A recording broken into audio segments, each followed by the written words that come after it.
Compass Publishing. Good morning, everyone. At least it's morning in Korea. Welcome to today's live webinar, seminar on the web, right? Wherever you're joining us from whichever continent you're logging in from, welcome. My name is Daniel Swoboda, and I'll be your first instructor or first presenter today. I'll be talking about the Reading Future series and giving you some tips on how to integrate the 4 C's into a reading curriculum. I also want to kind of highlight some of the impressive features of the ClassBox and BigBox platforms as well. So I look forward to a very informative and hopefully entertaining hour to hour and a half presentation today. Before we get started, I just want to say hello to some of the people joining us in the joining us live today. Let me have a look here. So I see, let's see, Fatine, please forgive me if I mispronounce your names. I see, let's see, Rosemary, Cindy, Kanovic from the Dominican Republic, Jose, let's see, welcome to today's seminar. So I see Soy from Cambodia, welcome, right? Fatih from Morocco. Let's see, Nicholas, so welcome to today's webinar here. So very exciting time ahead of us. I hope everyone can hear me well as well. Keep the comments coming if you have questions. I'll try and make sure I look over at the end of every slide. If you have a question, I'll try and answer it during the presentation. And if you have any questions afterwards, hopefully we have a little bit of time at the end to answer more questions as well. Let's take a look. Let's see, Costa Rica, Araceli. I hope I'm pronouncing your name right. Eric from Mexico. That's great. Maria from Mexico as well. That's great. Lots of people. Pitu from Cambodia. Lorena from Mexico. Hi, Jose. I see he says hi as well. Good. Wonderful. So a global crowd today. Diana from Colombia. That's great. So very exciting. Very excited to be here. Let me fix my tie. Very good.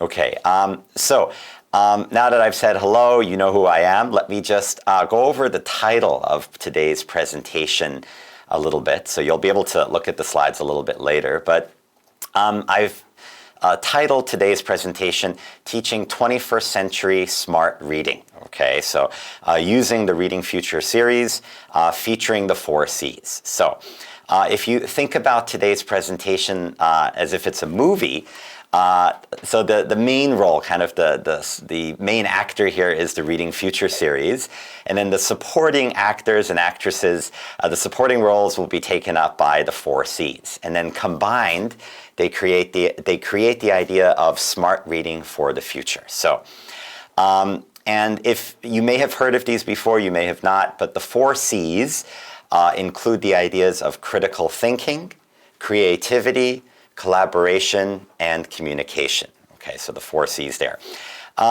You may also ask, is the order that we talk about them important? Some people say yes, some people say no. I'm of the opinion that the order is important, and I'd like to share why before we get started. So the critical thinking aspect of the 4 C's here allows you to kind of interpret and analyze the information you're receiving from the world. It allows you to kind of interpret, digest all the input that you're receiving. Once you get all that input, once you think critically about the input, then you can go on to kind of be creative and add your own input to what you've received. After you add your own input, you can move on to collaboration. So then you bring in other people to create a kind of salad of knowledge. There's some give and take. You get input from other people, provide your own input, and then you create some new output, right?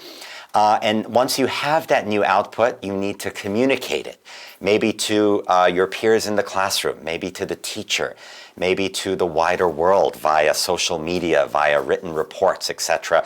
And that's where communication comes in. So for me, you really have to kind of move in a sequence here from critical thinking to creativity to collaboration and then finally to communication. And hopefully this will make more sense once we look at our reading curriculum. So let's move on here to the table of contents. Okay, so brief overview of what I'm going to be talking about today. First and foremost, 21st century skills, namely the 4 C's. So we'll delve a little more deeply into them. I don't want to make this too academic. I'm not going to get into different types of logical reasoning, etc. There are many other great presentations on that, some of them from Compass Publishing. I'll just give you kind of a general overview, just stuff to keep in mind as we look at the Reading Future series today. After I go over the 4 C's, I'm going to be giving you a quick overview of the series. So some of the highlights, for example, what type of themes will we be covering? What type of graphic organizers can you expect from the book? As well as some of the, how are the 4 C's integrated in the Reading Future series? And then I'll be giving you a more kind of typical textbook and workbook walkthrough.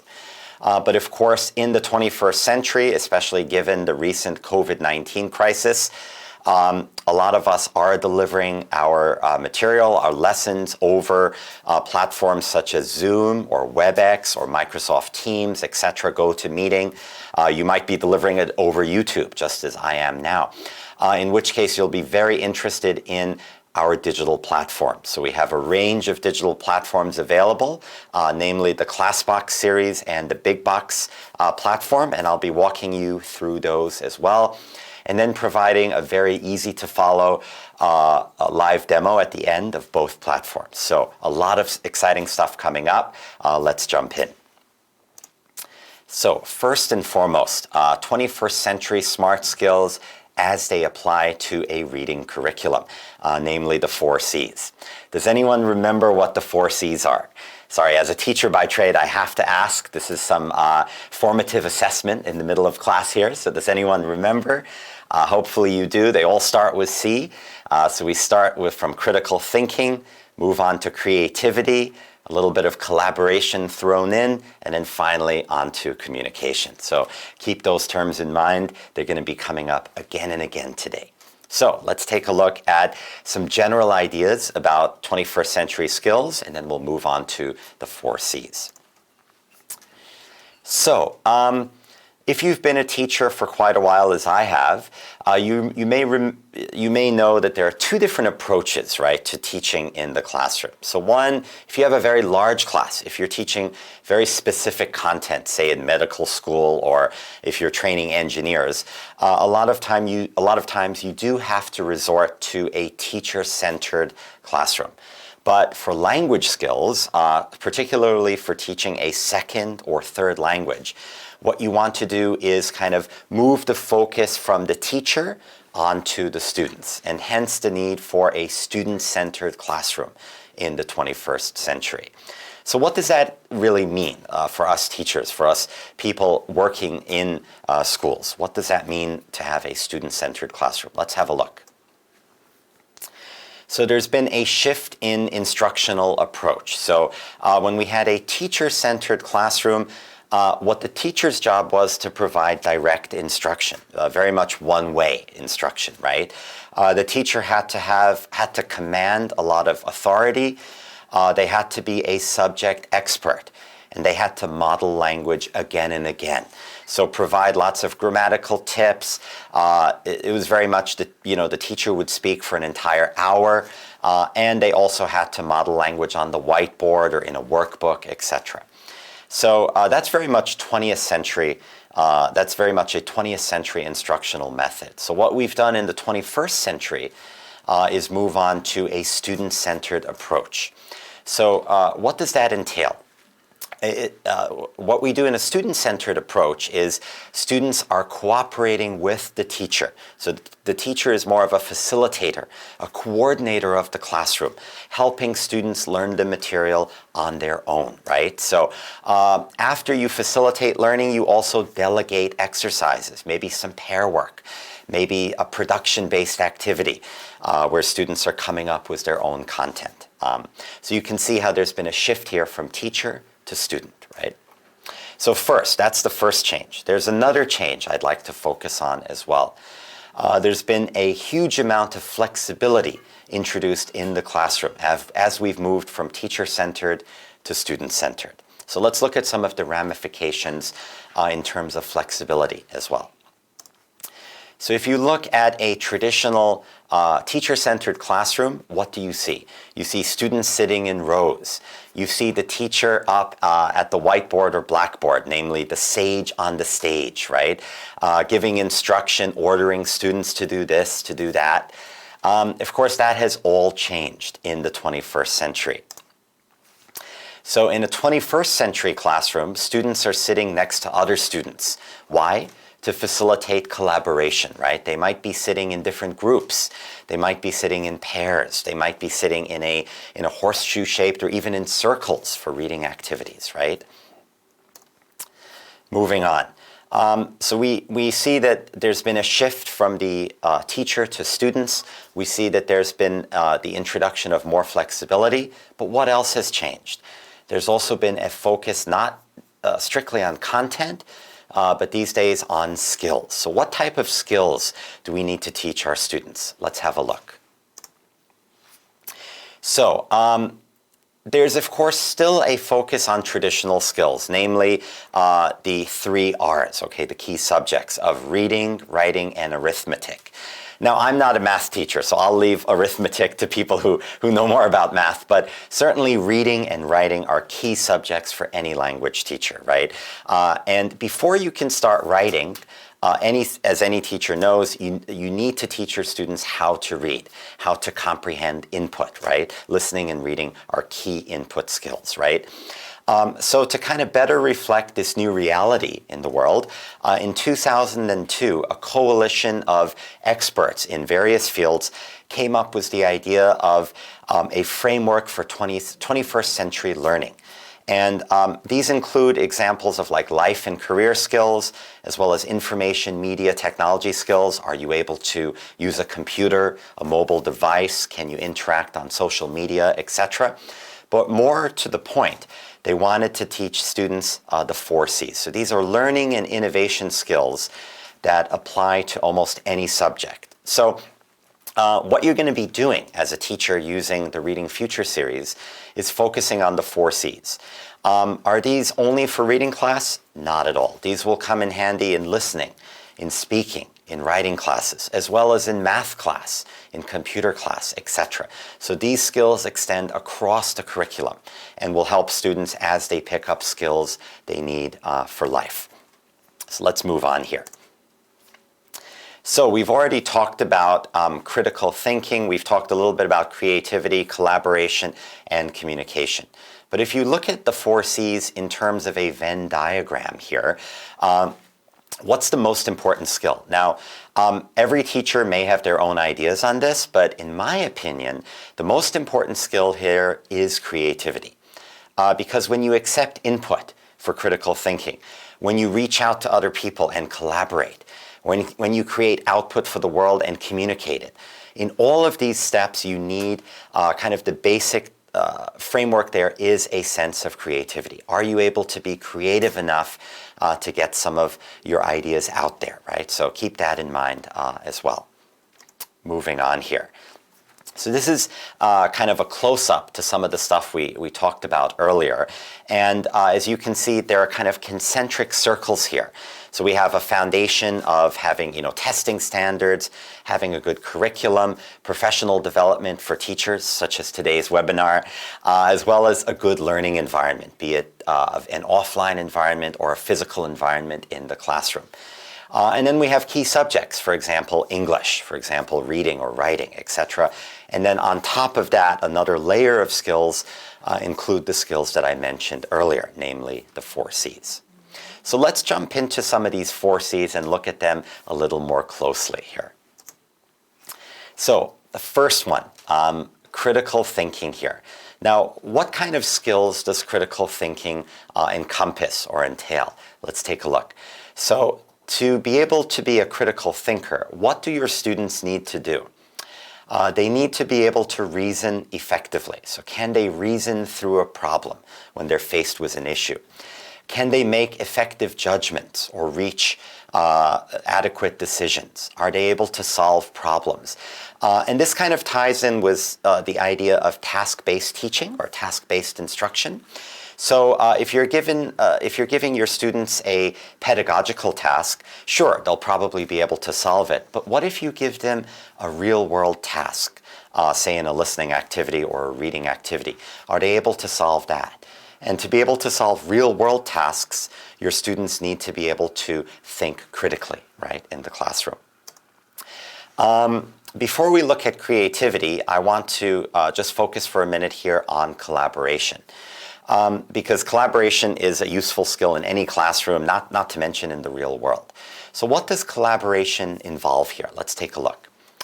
First, are your students able to work with other people? Not just their peers, but maybe their instructors, people coming into the classroom, maybe a guest speaker, etc., to achieve a goal. Do your students remain flexible and open, or do they instead just stubbornly stick to their own points or refuse to acknowledge what other people are saying? Can they share group responsibility? Are they able to delegate work in a group?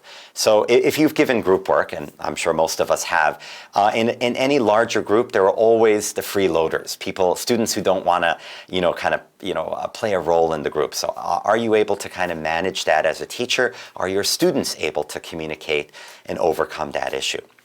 And finally, do other students listen to their peers? Do they value the contributions from each member here?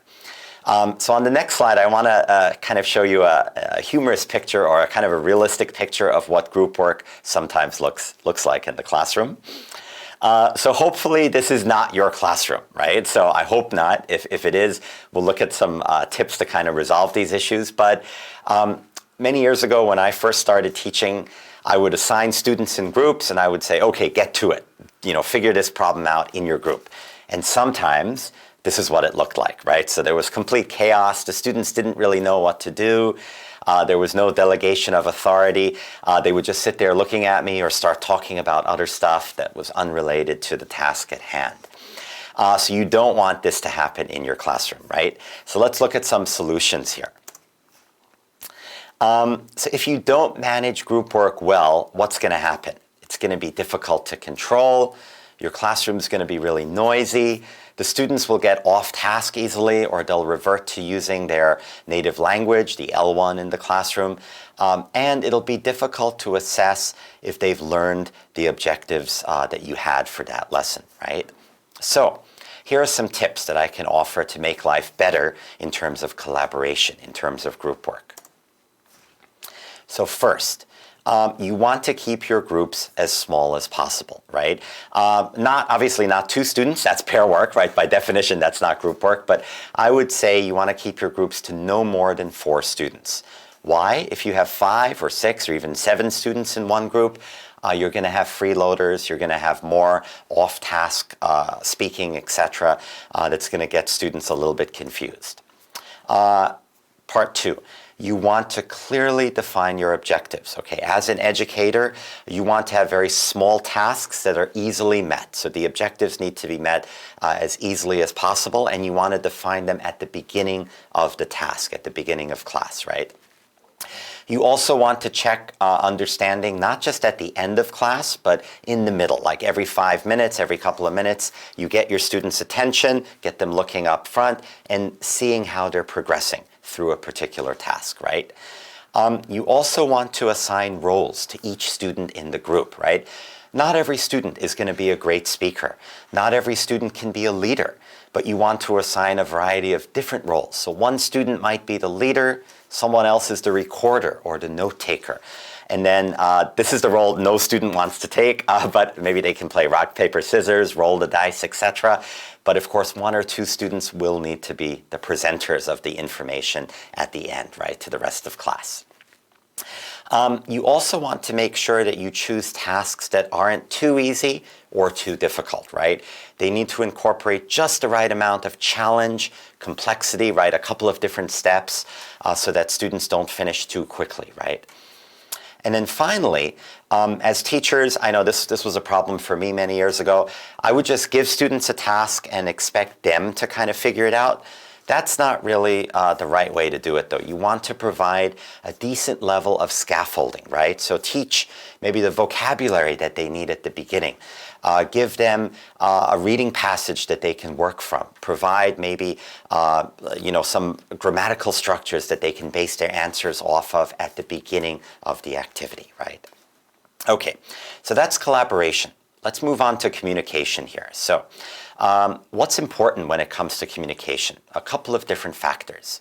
So first, are students able to articulate their thoughts effectively, right? So say you're teaching a reading class. So students, they have input, right? They're thinking critically about maybe a reading passage, about new words that they've learned. And then they're in groups, they're communicating, but are they able to talk about the passage, right? To talk about their ideas? So keep that in mind. Are they able to listen to other students? So one problem that I see in EFL classrooms is students will listen to teachers because you're the authority, right, on the L2. You're the person providing, that perfect input. But a lot of older students refuse to listen to their peers. And this ends up being a really large problem, I find, in classrooms. So are they able to listen to other people in the group, to other students? So focus on that too.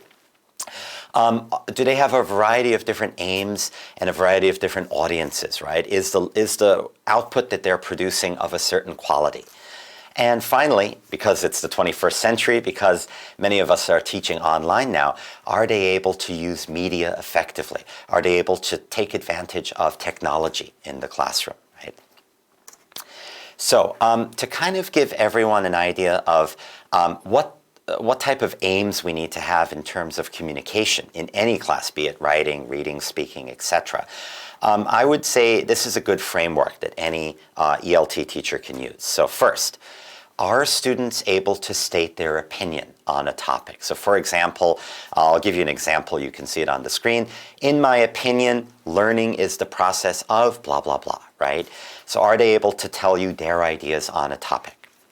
What else? Are they able to offer some more details? Are they able to elaborate on the topic? So for example, in other words, learning is blah, blah, blah. Are they able to paraphrase what they've learned? And being able to paraphrase, being able to summarize information is a critical skill in a reading classroom, right? Number 3, are they able to offer you an example, right? Exemplify, are they able to give an example of a larger concept that they're explaining? So for example, a child learns slowly, like an adult may learn more quickly, right? Those are exemplifications of the topic of learning, right? And finally, are they able to kind of draw a metaphor on the idea? Are they able to offer a simile using such as or like? So the example we have here is learning is like eating, right? A very normal, natural example that students can build on there, right? Okay, so if you keep those in mind, hopefully you can foster a great deal of communication in the classroom. Let's move on. So in terms of communication, when we look back on the history of teaching, years ago, it was very much one way, right? As we talked about earlier, teacher-centered classroom. Well, interaction was also very much one way in terms of teachers going to students, right? So the teacher initiated communication, waited for a response from students. If you look at like the grammar translation method, there was call and response, a lot of call and response in the classroom, and then offered feedback, right? Maybe there was a grammatical error. Maybe the students forgot to use an article in front of a noun, right? Maybe there was a pronunciation error, right? The wrong stress on the word record versus record, right, etc. And a lot of the input provided by teachers wasn't very authentic, right? It was structured, or it was only from the textbook, or the themes weren't the most interesting, right? If you look at older reading books, I'm sure many of you will agree. And then there was also a lack of follow-up questions, or a lack of casual interaction, like, for example, how's the weather? What did you do on the weekend, etc., right? So all of that has changed. In a 21st century classroom, communication needs to be two-way, right? So there's give and take on the part of teachers and students, right? Here are some of the ways that you can foster communication in a 21st century classroom. So have students make presentations. Have them conduct one-on-one interviews using like an information gap activity or a puzzle where one student has the answer, another student has a different answer, right? Group discussions in small groups, right? This is perfect if you're teaching the 4 C's. Pair work and teamwork. This is a little more traditional, but still works really well. Role plays, for example, a dialogue or role-playing solutions to a problem from, a reading passage or, a graphic organizer, etc. And finally, if your students are of a certain level, you can even have a formal debate on a topic. Now, when I say formal debate, I don't mean like, parliamentary debate, that level of structure perhaps, but just a simple debate on, say, the best method of transportation or the most interesting writing style, etc., right? So keep it simple. Now, let's move on to the last of the 4 C's here. Actually, before we move on, let me see if there are any interesting comments here. I see there are lots of great comments here, lots of discussion. Lots of discussion on group work, so nice job everyone. Making presentations, great. Lots of good discussion there. Keep it coming. I'll make sure that I have a look every so often. So before we move on to the next slide though, let me give you guys a little bit of formative assessment here. So we've talked about critical thinking, right? We've talked about collaboration. We've talked about communication. But if you look back on that Venn diagram we talked about earlier, what was the most important skill here? The most important of the 4 C's? Does anyone remember? Let me have a look here. See, hello, teacher. Give you guys a few seconds here.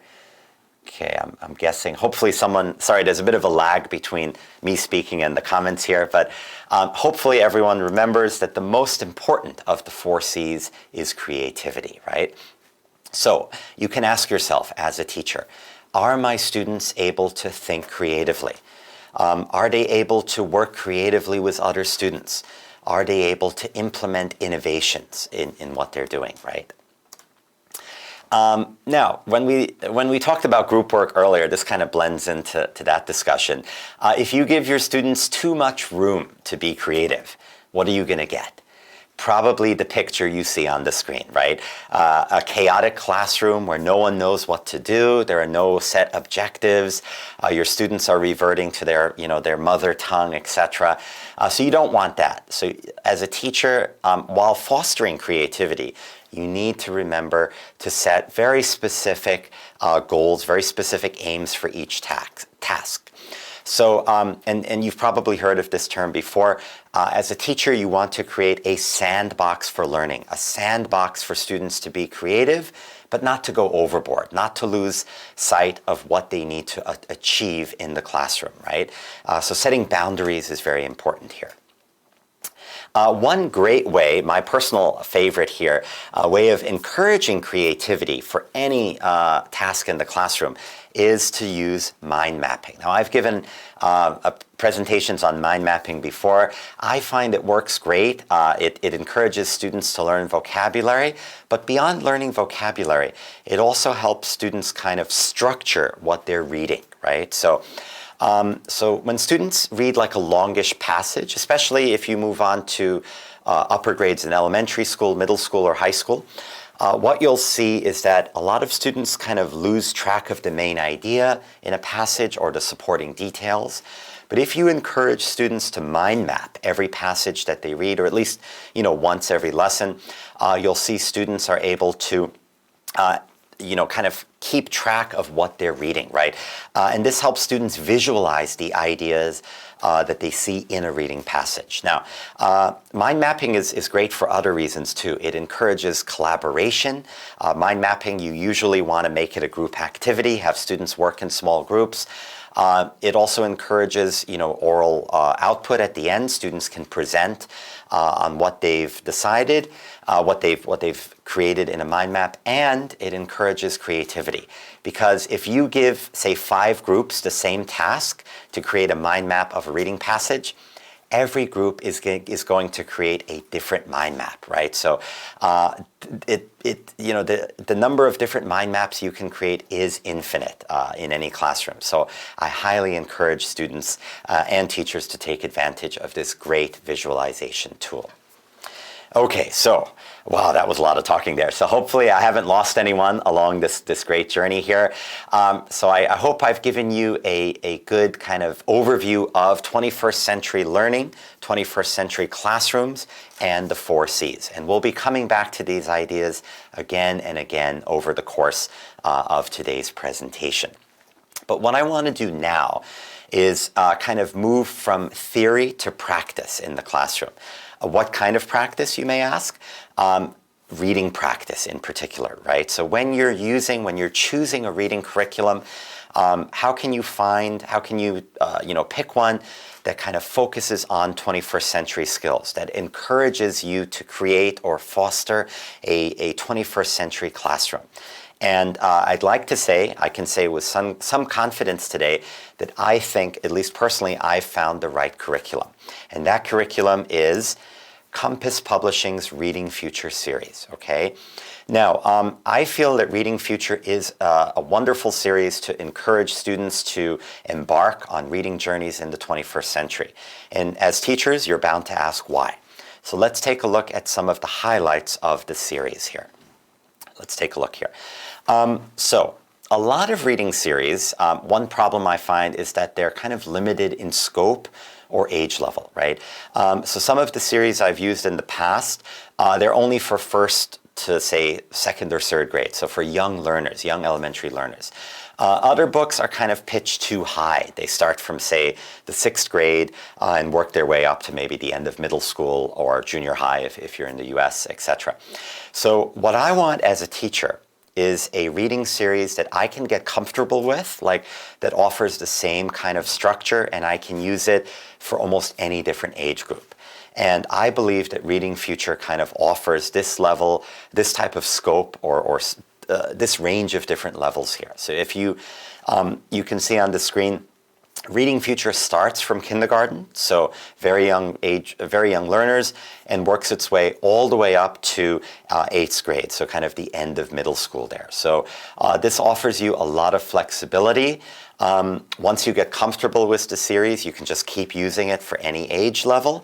And it encourages students to kind of incorporate the 4 C's and 21st century skills in their learning from a very early age, right? Now, you might ask yourself, well, isn't kindergarten too early to be teaching these more difficult skills like critical thinking or, creativity? I would argue against that. I would say that you can never start focusing on skills too early. Like I have actually 3 kids. My son is only 4.5, but he is probably the most creative person I know, right? His level of creativity is leaps and bounds ahead of mine, right? So encourage your early learners to be creative. Encourage them to be critical thinkers, right? They are ready for it at almost any age level. So if you look at the kind of the series lineup here, it starts from kindergarten and it goes all the way up to to grade 8 there, to the end of middle school in most curriculums. Another point I'd like to remind our audience of today is that just because a student is in grade 8 or in middle school doesn't mean that they need to use the create level, right? You can feel free to choose a slightly easier book if that fits their level, right? So and all of these books are kind of reference to a specific index there. You can see there's pre-A1 going all the way up to A2 plus, right? So these are all on the CEFR kind of standard or framework here. So pick the one that's right for your students. Don't necessarily go by age level per se, right? Moving on. In terms of topics here, now this is a very kind of touchy issue for reading teachers. You'll see a lot of reading curriculums. They offer pretty kind of, topics that don't really pique the imagination, that don't really get students thinking about real world issues, so don't really pique their imagination, right? So Reading Future is kind of unique here in that it does have really interesting topics that are graded for specific language levels. So if you look at the starter series, the starter kind of level there, you can see that it covers very practical topics there. For example, lunchtime, right? Students of any age are interested in what you eat at school, what you eat at home. People eat different foods in in every country. So these are topics that are approachable for almost any age level. In the kind of the mid-range series that we offer here, the Develop series, there are more fact-based topics that encourage research-building skills, but still a lot of scaffolding. So students don't need to deal with totally abstract ideas. So you can see the example there, the gods of ancient Egypt. I know there's a chapter on dinosaurs as well. So these are topics that students are somewhat familiar with, but may need to do a little more research on to kind of understand a passage. And then finally, for the Create level, you'll see that we have a lot of abstract topics. So topics that require more conceptual thinking, that require more creative content development or creative content understanding independently. So it's not just the level of activities, the level of vocabulary, the grammatical structure that's important, but also the themes that the series covers. I want to look a little more closely at some of these themes here. Let's take a look. So I hope people can see some of those there. I'll just look at the major branches of some of the themes here. So you can see that the first couple of chapters are grouped on history for a particular level here. And then we move on to science. And then we move on to physical education, movement, physical movement. And then finally we have social studies. So, and the reason that these topics are grouped is that I've seen kind of the two extremes of theme building in reading textbooks. So if you look at some textbooks, they're completely random, right? You'll start with, say, lunchtime and then move on to, nuclear physics at the end. You want to avoid that. And then there are other reading textbooks that only cover one specific topic, from chapter 1 to chapter 12. That's equally problematic. So I really like the approach that Reading Future takes here, where they have a couple of chapters grouped under a specific theme. This way, students can kind of delve in a little bit, but then not enough to get bored, right? Not so that they're covering the same theme for a whole semester, right? So that's really helpful as well. Let me move on here. Before I move on, let me see what type of comments we have here. So I see Fatina is there. Hi there, Fatih. Marilyn, lots of good comments there. The chart is too small. I'm so sorry. Hopefully this will be available as a PowerPoint. Apologies for that. Don't worry about reading the details there, just the main themes, right? We have history, we have science, etc. Good content charts. Yeah, I can't see anything. I'm so sorry, Imane. Hopefully that will be resolved in the follow-up slide there. So keep your comments coming. I'll try and answer as many questions as I can as we're moving through here. I see Marilyn says the topics are awesome. That's great. Makes me very happy to hear that. So that's wonderful. Let's move on here. So this is a topic that's come up a few times in today's presentation and is important to any teacher as well. So the idea of scaffolding.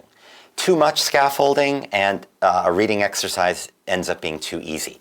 Too little scaffolding and the students end up staring at the instructor the entire hour. So you want just the right amount of scaffolding for the level of your students. So I hope you'll be able to see the pictures up here, but if you look at the starter level there's a great deal of scaffolding, right? So because these are students who are young, even if they're a little bit older, they don't have the appropriate language to, provide answers on their own. So if you look at the cloze exercise, C-L-O-Z-E, not C-L-O-S-E, right?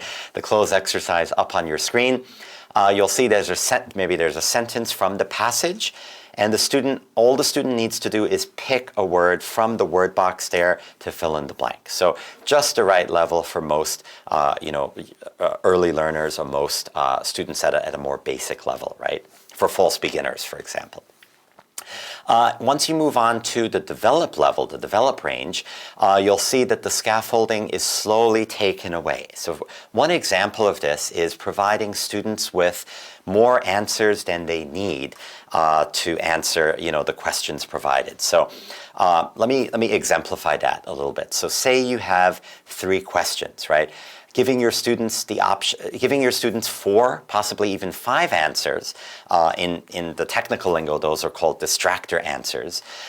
Those answers force students to kind of engage in a process of elimination where they're like, is it this word? Is it that word, right?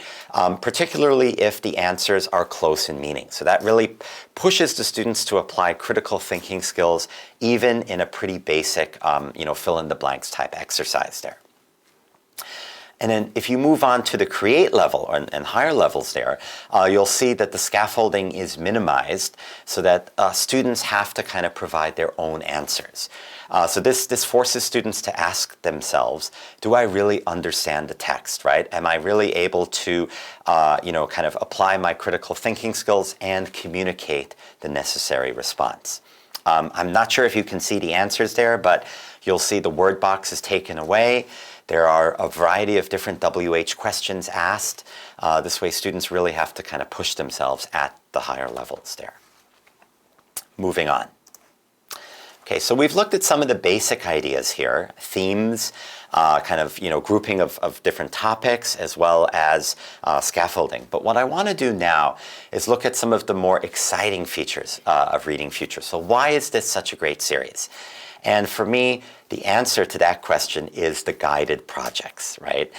So you won't see this in a lot of reading curriculums here, but it is included in Reading Future.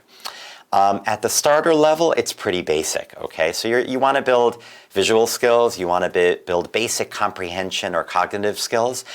So you see in the example there, we have a pretty basic puzzle where students just need to kind of choose the correct visual cue to kind of fill in the blank in the puzzle there. When you move on to the develop level, it gets a lot more difficult. So students are able to kind of integrate real-world problem-solving skills, maybe do a little bit of research, a little bit of analysis as well, but not too difficult. You don't want them just leaving, not being able to answer the questions posed in the projects.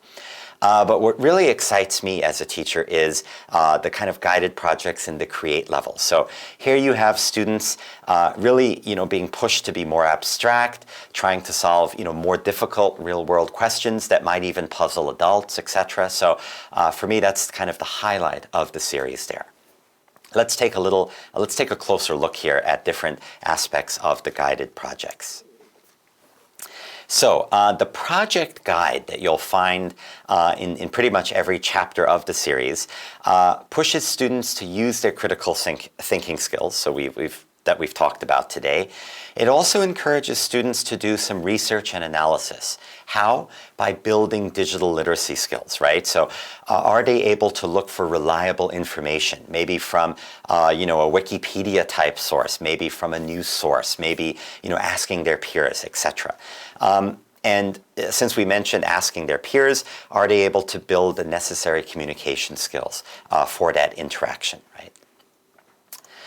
Looking more closely at the 4 C's here, we can see that critical thinking is the first box there. I don't know if you guys can see that, but the blue box highlighted there is for critical thinking. So pretty much any white-collar job and many blue-collar jobs as well that your students will get when they grow up will require kind of expert thinking and complex communication and analysis, right? So via the critical thinking skills, students will be able to kind of reason through problems. They'll be able to talk to other people and analyze difficult issues and hopefully reach a consensus or reach a decision.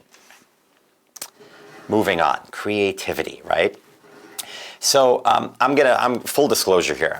I'm not the best artist. I'm not the most creative person personally. That's why I need like these guided projects. But not all of us can be an inventor. Not all of us can, be an artist, right? But all of us can kind of contribute to the solution. All of us can help design the future, right? And that's what creativity encourages here. So for your students to kind of thrive, for them to excel in the modern world, they need to be able to have some degree of originality and inventiveness within a certain boundary, right? Within the sandbox that you're giving them. So the creativity box there, that's highlighted in green there, in the slideshow that you see, pushes students to kind of come up with their own answers, right? Moving on. The third skill that we looked at earlier, communication. So whether students are talking to friends, whether they're giving a report to their future bosses, they will need to be able to inform, they'll need to be able to instruct, motivate, and ultimately persuade the people they're talking to, right? And technology these days is changing the way that we communicate. So are students able to build on their digital literacy skills? Are they able to communicate in a way that suits the 21st century? That's what the communication tab will end up building here.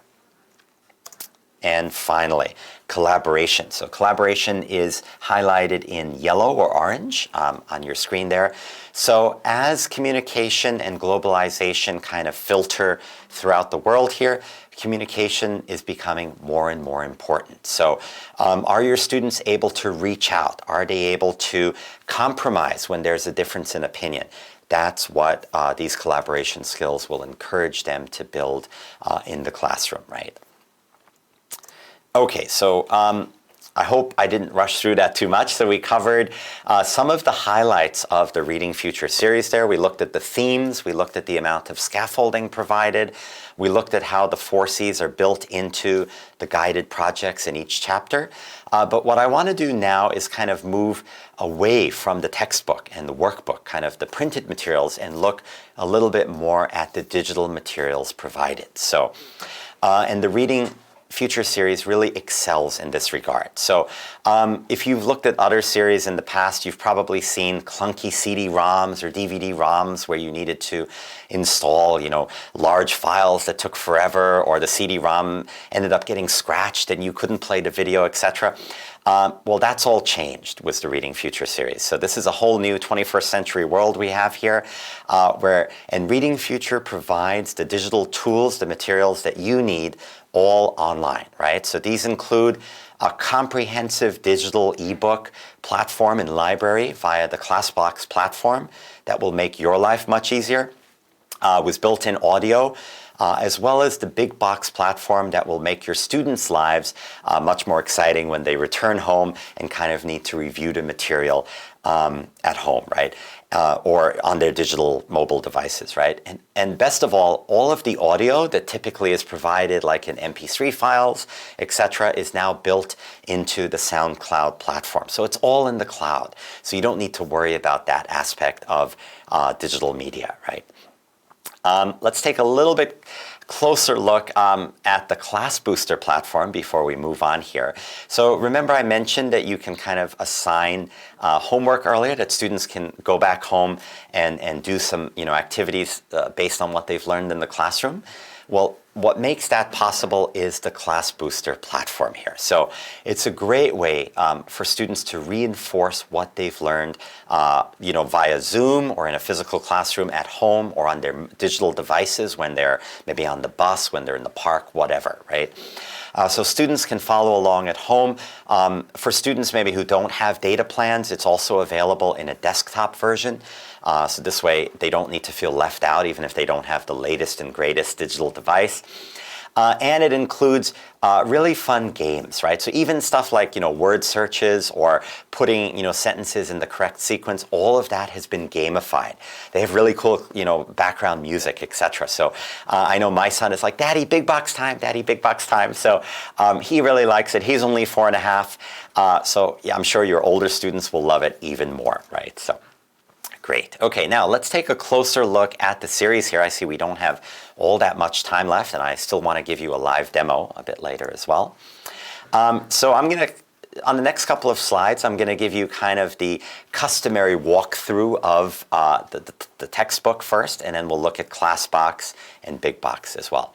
So if you open up a reading book, in traditional books, you'll see like the reading passage right off the bat, and we felt that that wasn't necessarily the best way to introduce students to a topic. So that's all changed in Reading Future. So when you open up a new chapter, what do you see? You see a high definition, gorgeous picture that kind of gets students interested in the topic. There are also some questions to kind of spur discussion at the beginning as well. So you'll see all of this on the first page of a 4-page textbook spread here. Let's move on. So after that main picture, you can see I've kind of zoomed out there. Under the main picture, under those first 2 or 3 questions for discussion, right under that, you can see we have a vocab section, right? Because students can't really move on to a reading passage until they've mastered some necessary vocab. And you can see sometimes vocab is presented in a slightly less than entertaining way in competing series, but here we have a visual cue, and then we have the words in big bold font, and then the students can usually match the words to the picture. So nice and easy, a gentle introduction into the topic, right? On the second side of the first 2 pages there, on the second page of the first 2, you'll see we have the reading passage there. And all of the keywords are highlighted in an easy-to-see color, so students can follow along. There are also some vocab skills and reading skills sections on the bottom that I'll be showing you later that build very specific skills that students need to learn in the 21st century. Right? Moving on. So after the first 2 pages here, what you want to do is kind of drill down and really focus on specific reading skills, really test their knowledge here. So on the 3rd page of every 4-page spread, we have a reading comprehension section, as well as a graphic reading organizer that gives students kind of a form of formative assessment in different ways. So sometimes students are asked to summarize a particular passage. Sometimes they're asked to do different tasks that test their knowledge of the vocab or ordering of ideas in a particular passage. And the best part is it changes in each chapter. This way, your students don't get bored. They can't predict what's going to come up next, right? And then finally, the part that I talked about quite a bit earlier, the guided project, right, where they can focus on minimum 2, possibly 3 or 4 of those 21st century 4C skills that we looked at earlier. So let's move on. One exciting aspect of the series is the variety of different graphic organizers that we have. So I don't want to spend too much time on this, but I'll just run through them very quickly. So the first kind of more traditional one that we have is the main idea and details, right? So students are asked, building off the main idea, are they able to find the details in the reading passage that they've just read? And you can run this activity in a variety of different ways. You can tell students not to look at the second page. You can tell them that it's open book, that they can look back. You can provide some degree of scaffolding on the whiteboard in addition to the word box already provided, etc. So it's a very flexible activity, right? Moving on. The second and third type of graphic organizers that you'll see are providing a summary. So students, even if they're able to kind of spot the main idea, they may end up getting some of the overall picture wrong, or they'll miss some of the minor details. So that's why we have a summarizing activity there. On the right-hand side of your slide here, you'll see we also have a classification activity. So even if students get the main ideas down, they have all the little details there, are they able to put the examples provided in the text into different categories, right? This is a great example of a critical thinking activity that also requires some degree of, communication skills. Maybe you can do this maybe in pair work or in small group work as well. Moving on, 2 more that I'd like to look at here. Sequencing. So even if students are able to find the details, they're able to skim through or scan for specific words, do they know what order those details have come up in, right? So sequencing, very important activity. And finally, activating prior knowledge. So hopefully, in most cases, our students come into the classroom with some degree of content knowledge, not from English class, but from other parts of the curriculum, are you able to activate that? Are you able to activate language that they've learned in previous chapters, or language that they would be expected to know from a lower level textbook, etc. Right? So those 5 or 6 different graphic organizers can help your students build their reading skills for the future. Okay, moving on to the last part of our non-digital aspects of the curriculum here. I'd like to look at the workbook too.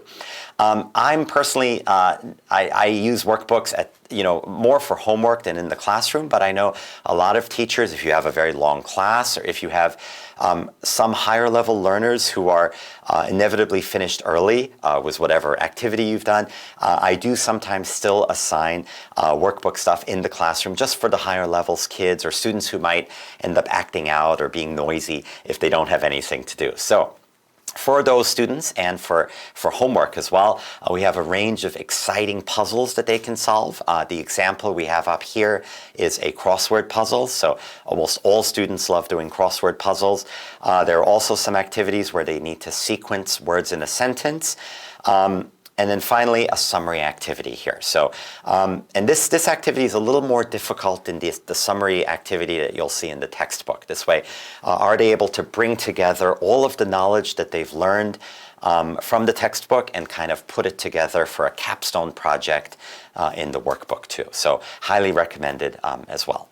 Now, phew, that was a lot of stuff. I hope I've given you all a good walkthrough of the 4-page spread in the textbook and the 2-page spread in the workbook. Let me take a quick look if there are any questions, and then we'll move on to the digital platforms that we have. Let's take a look here. Graphics are great, good, great way to explain stuff to students. I agree. Ekarat, I hope I pronounced your name right there. Highly recommended, agreed.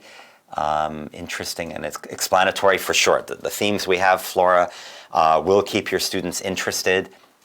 Digital is important for home teaching. Totally agree, Nadia. Like every class I've taught since March this year has been done digitally, which is why having an easy-to-use digital platform is more important than ever. Let's see, what else do we have? It's very interesting, this information. Thank you, Clarabelle. That makes my heart flutter there. Great. Okay, so we have about 20-30 minutes left here, so I'd like to move on to the introduction of the 2 digital platforms, and then I will walk you through a live demo. So let me know via the comments if I'm going too quickly here. There's so much I want to talk about. Sorry, I should be slowing down. Maybe it's the coffee earlier, but let's get started here. So I did mention their names a little bit earlier, but I would like to reiterate the difference between the 2 platforms here, right? So when teachers come face to face with new technology, new terminology, some of the words can kind of go in one ear, out the other. So let me go over those again. So ClassBox is the teacher-centered platform here. So what you'll be using in the classroom to kind of manage your students, to show them your digital books, etc. And then Big Box is the gorgeous graphics, fun background music, gamified, student-centered platform. So, which you could also use in class if you want to provide a more exciting way of delivering information. So that's entirely up to you, but I would say generally I use ClassBox in the classroom, and then I let the students kind of use Big Box when they go home or when they're out and about, right? So let's take a closer look. So this is the front screen of ClassBox, of the ClassBox interface that you'll be looking at again later. You'll notice right away it's simple, it's clear, it's got big, beautiful graphics, so you're not fiddling around looking at zooming in on small text, etc. So I've used a range of different LMS platforms and online digital book platforms over the years, and the biggest problem as a teacher, now I don't have much of a tech background, I'm fairly adept, I hope, at using a range of platforms, but the biggest problem I face is technical hurdles or a steep learning curve. And with ClassBox, there's none of that. It responds really quickly. I haven't had too many errors. As long as your computer is fairly up to date, you'll be good to go. And it's really easy to learn. Like you can get going as soon as you watch this presentation. You should be ready to use ClassBox in your classroom. So let's move on from the first screen there to the next screen. Some of the highlights here, and I won't spend too much time on these, but ClassBox is first and foremost a learning management system. So you can input your student names, their email addresses, give them easy to remember passwords, assign homework, manage who's in your class, etc. All of that stuff via an easy to use visual interface. It's also a streaming digital textbook library. So instead of holding up a book, I have a book here. This is actually not the Reading Future series, but instead of showing your students a teeny tiny book with font that they can't see from the back of the classroom, all of that is available digitally. So if you have a smart board, if you have a TV screen, a projector in your classroom, everything will be big and bright. You'll have background music. You won't need to fiddle, with different YouTube videos or, put a CD in to play an MP3. All of that is taken care of for you. And it makes the process interactive as well. So it gives you a lot of additional materials like the transcript for, maybe a listening segment. There's stuff you can download. There are translations for certain markets as well. So that makes life a lot easier for the teacher, right? Flashcards, what have you, it's all there. And then I'll just speak very briefly about Big Box here. So Big Box is a wonderful example of blended learning. So where you're kind of bringing the classroom home. You're encouraging students to kind of relate to the material even after they leave the confines of your classroom, right? And all of this in a kind of gamified, easy-to-use system. So it's a great system for students of any level. My son can use it. He's only 4.5, so I'm sure if you have older students, they'll pick it up in less than 5 seconds, right? Okay, moving on. So remember I mentioned the digital ebook library that we looked at before. So, and this is all in a super easy-to-use interface here. So all you have to do as a teacher is pick the type of book you're looking for, be it a course book, a reading text, a conversation starter. It's all there. You can also search by age level, or you can also search by English language level as well. So all of that is there, ranging from A1 to C2, CEFR graded, or age level from K to 5 all the way to adult. So it's all there for the taking. The one I'm using today, of course, is Reading Future, so I have that highlighted there. The first book, that's why I chose it, easy enough to show. Moving on to the LMS segment of the interface here. So once you log into the LMS here, and a single login gives you the digital ebook series as well as the LMS. So it's all in one platform. So you don't need to create 2 IDs, 2 passwords, none of that stuff from the 20th century. This is all 21st century integrated learning here. So I just want to highlight some of the benefits here. You can keep track of your students there, so you'll see the number of students that you have registered, the number of students maybe who aren't in class, who are, maybe they're on sick leave, maybe they have an issue at home, they can't come to class, whatever. You can highlight that in the interface. My son's name is Logan. He doesn't have an email address yet, so I went ahead and used my own email address there. I added him. You can see he's in the My Class class. He has 1 homework assignment. I actually added 1 extra one for him last night. You'll see there's a report, so you can see if the students have done their homework. All of that is integrated. You don't need to worry about it as a teacher. Super easy to set up students there or add students to a particular class. Here's the add student kind of dialog box or interface.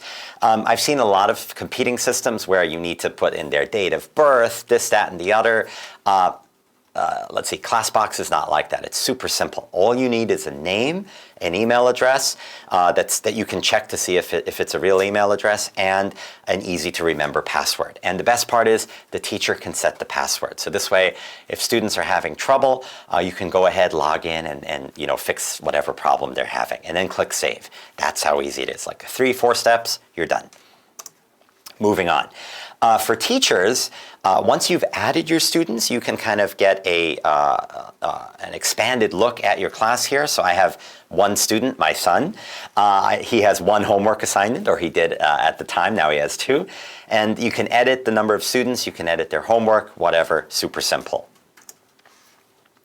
Giving homework is also pretty easy. So I recommend actually calling the homework quests, or calling it, home fun or quest. This way, homework's kind of a very 20th century word here. You want to focus on, doing work at home is fun. It's not work. It's it's a quest or it's home fun, etc. So all you need to do is click the textbook there, choose your textbook, choose the chapter, click add, voila, you're done, right? Super simple. There's an example there. I typed in reading future. I clicked the search icon. Boom, there they are. I've already highlighted. I've clicked the heart icon there to make reading future change 1 a favorite. This way I don't need to search for it again and again. It's already highlighted. And then choose the unit. In this case, unit 2. Click done, and you're done as a teacher. Right? Super easy. And then you name the homework. In this case, Logan's second quest. Click save. And that's all there is to it. Another interesting section in the ClassBox interface is the program section there. So you can click on the main course there. And once you've chosen like a main course book, typically you might need like an extra listening book or reading book, etc. Well, Compass Publishing has kindly provided some examples here. And of course, you can choose a different one. This is in no way kind of binding, but just some recommendations if you're a new teacher, if you're not quite sure what would go well with what. They very kindly pointed all that out to you. So you can choose pre-K all the way up to adult. It's graded based on different ages, different levels. Go ahead and check that out. Very helpful stuff. Moving on, there's also a tab for online seminars like the one you're watching today. A ton of good material there. I'm a fan of several of the people. I know some of them personally, very good people. Go ahead and check out some of the seminars provided. Okay, now, very quick tour through the actual digital ebook library interface here. If you look on the far left there, you can click Home. So if you get confused, if you picked the wrong book, you're not quite sure what you did, don't worry about it. Just click Home. You can go right back to the main interface there.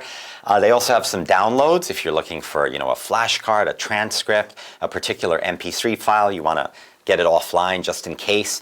It's all there. The MP3 files have their own tab, and then there's some book info too if you're looking for the ISBN number, etc. How many pages is it? That kind of information. It's all there. Moving on. So if you click on the range of different materials provided on the previous slide, you'll see there's a ton of stuff. So free MP3s, word list, transcript, there's a syllabus if you're not quite sure what to do, a lesson plan if you need some tips on how to introduce the topic, etc. It's all there for the taking. Remember I said you don't need to worry about MP3s before. That's because all of the audio is in the cloud. So that's there as well. Moving on. There's also a very helpful index. If you click on the little chapter icon, I'm not sure if people can see it there. I guess you can't see my cursor, sorry. But if you click on that little index icon, if you need to jump to a different chapter, you want to go back to a previous chapter to reinforce knowledge, that also makes it very easy to do.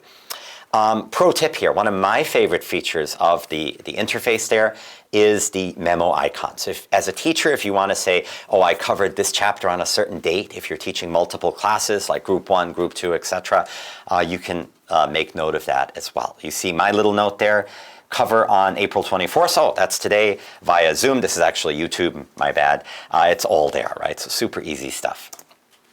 Moving on. If you have a slightly smaller TV screen or your projector maybe isn't the clearest, not to worry. If you click on the zoom in icon, it'll make it much, much bigger. I believe there are 2 levels of zoom that you can click on to see everything that's offered there. So, we looked at this earlier, so I won't spend too much time here. First page of every 4-page spread, you get your gorgeous picture. There it is in high definition glory. And then a couple of questions to kind of warm up. So that's a great icebreaker. It's a great way to kind of start off class as students are walking in. Get them thinking about the subject. Moving on. And then we'll look at our new words here as well. So as I showed you earlier, each word in the vocab section here comes with a beautiful visual to kind of guide students along there. And you can see the hints are also quite clear here. So I'll just look at number 1 here. Hopefully it's clear. Away from each other. So, right, a very easy choice there. Students can click on apart. Hopefully they'll get it right. So, good. Moving on, here's the actual reading passage, and I'm only going to bring this up again because hopefully you can see the two play icons there, right, up in the right-hand corner. Well, those are links to YouTube videos, and since this topic is on Hyperloop, if you've read any of the kind of news reports there, you'll see Elon Musk's Tesla organization is kind of a front runner in that field. So if you click on one, I believe the first video is on how Tesla plans to build a Hyperloop between like two cities in California, etc. So just to kind of relate the passage to the real world, right, to spur student interest. Now, if you have high-level students, I recommend playing the video before class. If you have lower-level students, maybe at the end after they've read the passage, entirely up to you. It's very flexible, right? And then earlier, this was probably too small for you to see earlier on in today's presentation, but there are two little boxes after each passage. One focuses on vocabulary skills. So the example we have here is if you add or or er to a noun, you can make it into a person noun there. For example, visit becomes visitor. Act becomes actor, etc., right? Pretty easy stuff. And then there are also reading skills. For example, the main idea here. Because it's chapter 1, what's the main idea? Have students underline it. So pretty basic skills. And the best part, every chapter focuses on a different vocabulary skill and a different reading skill as well. So don't miss those highlights there. Let's see, I'll keep going here. If you look at the third and fourth pages of the 4-page spread for each chapter, a couple of different activities that we looked at earlier. But the best part of the digital platform of ClassBox is if you click on the little lock icon there, all of the answers pop up. And I'll be showing you that a little bit later during the the live demo there. So, if you're teaching from a textbook, as you would have, previously, you have to look up the answer sometimes, or you're not quite sure as a teacher, is this right, is that right? All of that is available online in the interface there. So this way you're never stuck saying, oops, teacher's wrong, sorry kids, right? That was me a couple of times years ago. Having a digital platform solves that problem. Let's move on here. And then the guided project that we looked at earlier. So hopefully it's a lot clearer now, much bigger font, so you can take a look here. At the top of each guided project, you'll see 2, possibly 3 of the tabs are going to be highlighted. And that will show you as a teacher and for your students which of the 4 C's are being kind of taught in this particular project. So if you look at the example on your screen, you can see this particular project focuses on critical thinking as well as creativity. And if you look at the example, step 1 is, what are your 2 favorite ways to travel? Now, my son is only 4, so he said, I like Daddy's hug and I like trains, fast trains. So, just to give you an idea, this book obviously is not for 4-year-olds, but just to show you how it can be adapted for different levels, right? And then how do you combine Daddy's hug and fast trains, right? The second question. And my son said, Daddy, give me a piggyback on a train, right? Just to show you how that spurs kind of creativity there, right? So don't miss, I would say, whatever you do, please don't skip the guided projects here. They are, for me at least, the highlight of the book here, of every chapter there. Okay, so wow, that was I'm sorry we had to rush through that, but I didn't want to miss any of ClassBox. Let me take a quick look at the comments here, and then we'll move on to Big Box here. How are we doing? Let's see, I see Balbina, hi there, from the Dominican Republic there. Floor says, only the greatest. Thank you, Floor, that's awesome. The free demo account, contact Compass Publishing, hopefully they'll give you one. Via WhatsApp, great. ClassBox is friendly, says Jose. I agree. It's the easiest LMS I've ever used. Victor says ClassBox is a great platform. Totally agreed. Great. Okay, so in our remaining time, let's look at Big Box very quickly and then a quick live demo as well. Okay, so this is the starting kind of interface for Big Box if your students already have an account, okay? So if you have a new student logging in, say you're using Big Box on a school PC, your students can just click on New Avatar there, right, to create a new avatar. So, and Big Box is, in like 21st century parlance here, very much a curated platform. So students can design their avatar, they can, and then based on the games that they choose, based on which books they read, the system will automatically provide them with suggestions for the next activity or the next book to read. So it's kind of a smart platform. So since my son already created his account here, you can see he already chose his avatar there. He has 1 gold coin. He's finished 13 of 13 questions. There, I'm going to go ahead and move on to the next slide here.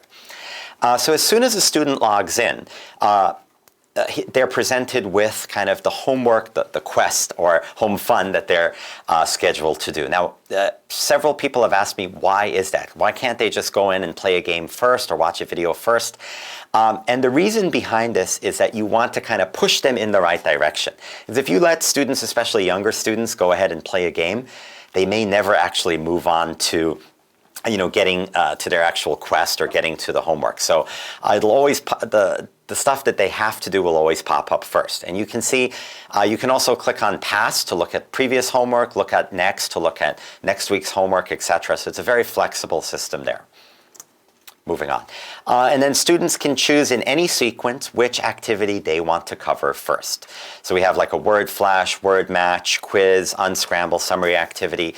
I recommend going in sequence just because word flash and word match are a good deal easier than like a summary, but students can complete them in any order they choose. And they can collect gold coins as they complete each activity. My son loves that. So. Here's the kind of home interface. So after students take a look at their homework, if they click X, if they're like, nah, I don't want to do homework now, they can go ahead and watch maybe an educational video. They can go into Reading Oceans, which is our extended or extensive reading library. They can choose, read other graded readers or other popular books that catch their attention, etc. Before moving on to the Class Booster interface. Now, Class Booster is code word for the homework interface. So as a teacher, you want to push your students to go into Class Booster, right? Just don't call it homework, right? Make sure you refer to it as Class Booster there. This is the Class Booster interface. So the students or students' parents or teachers can go in there, add the book that students need to use, and then they should be able to access their homework fairly easily there.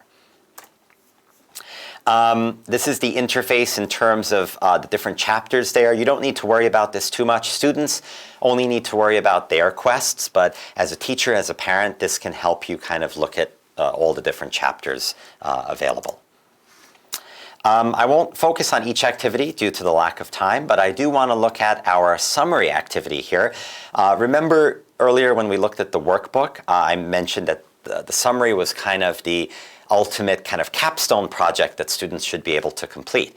And likewise in Big Box, if your students are able to complete the summary, that shows, for me at least, that they have a good grasp of the material presented in the original passage. Right? Okay, phew, so that is hopefully giving you a good look at the 4 C's, the Reading Future series, why it's a great series, as well as the ClassBox and Big Box interface.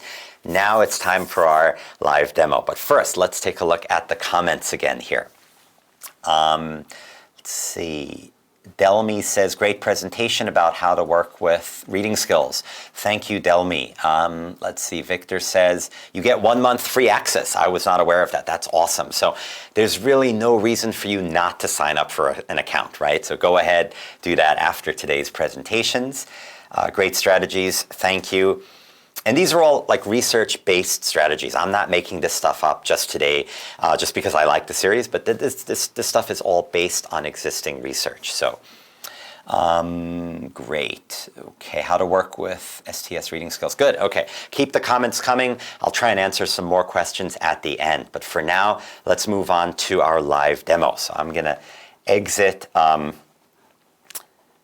PowerPoint there and move on to the live demo. Okay, looks like it's working there, so hopefully we can switch back to the live demo there. Good. So you'll notice I'm using Chrome here.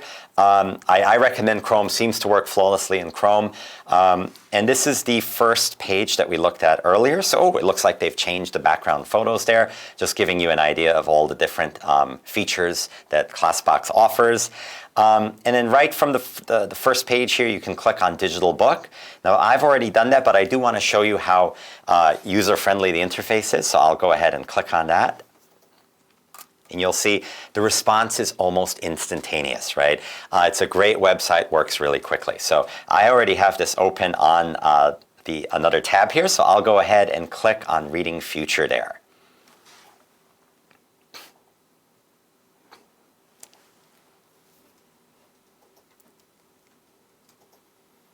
Voila. Okay, that was all of 5 or 6 seconds, right?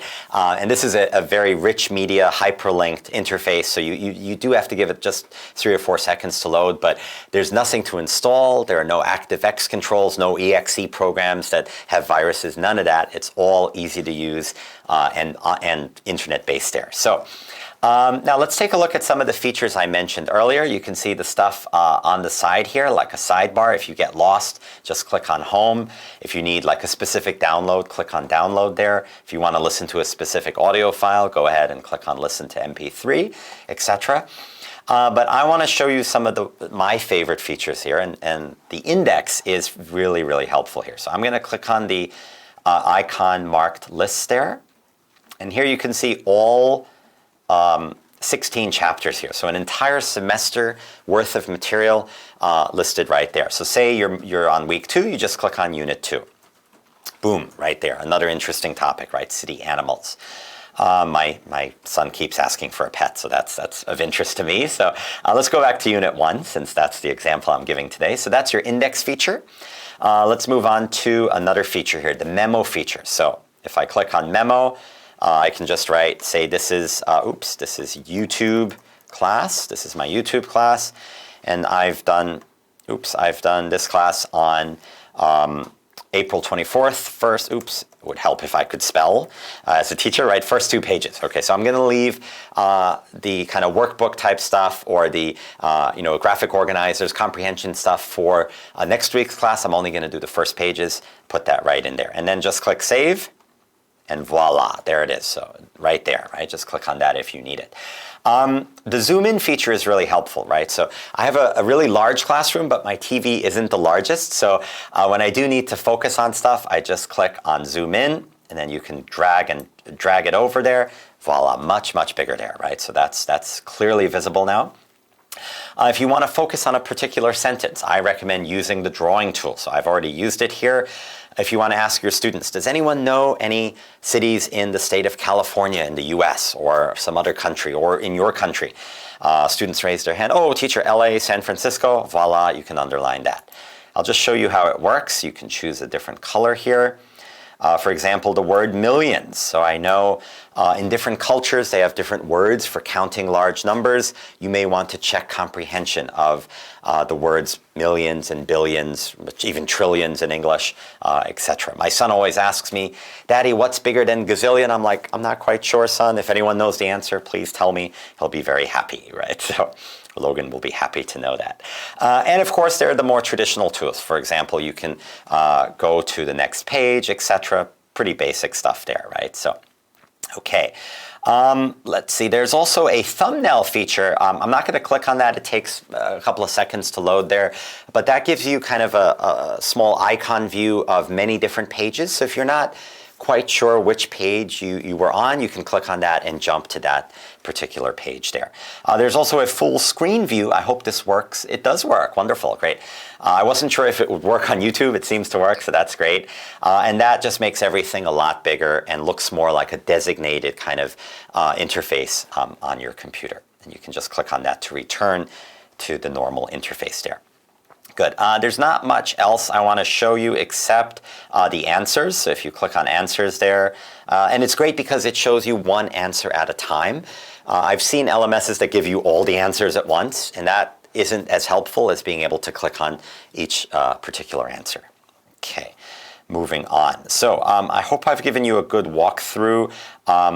the audio, oh, I didn't really show you the audio, did I? So if you just click on the audio, that would work. If you click on the YouTube video, it'll play automatically in the browser. So all of that is integrated, linked in, easy to use.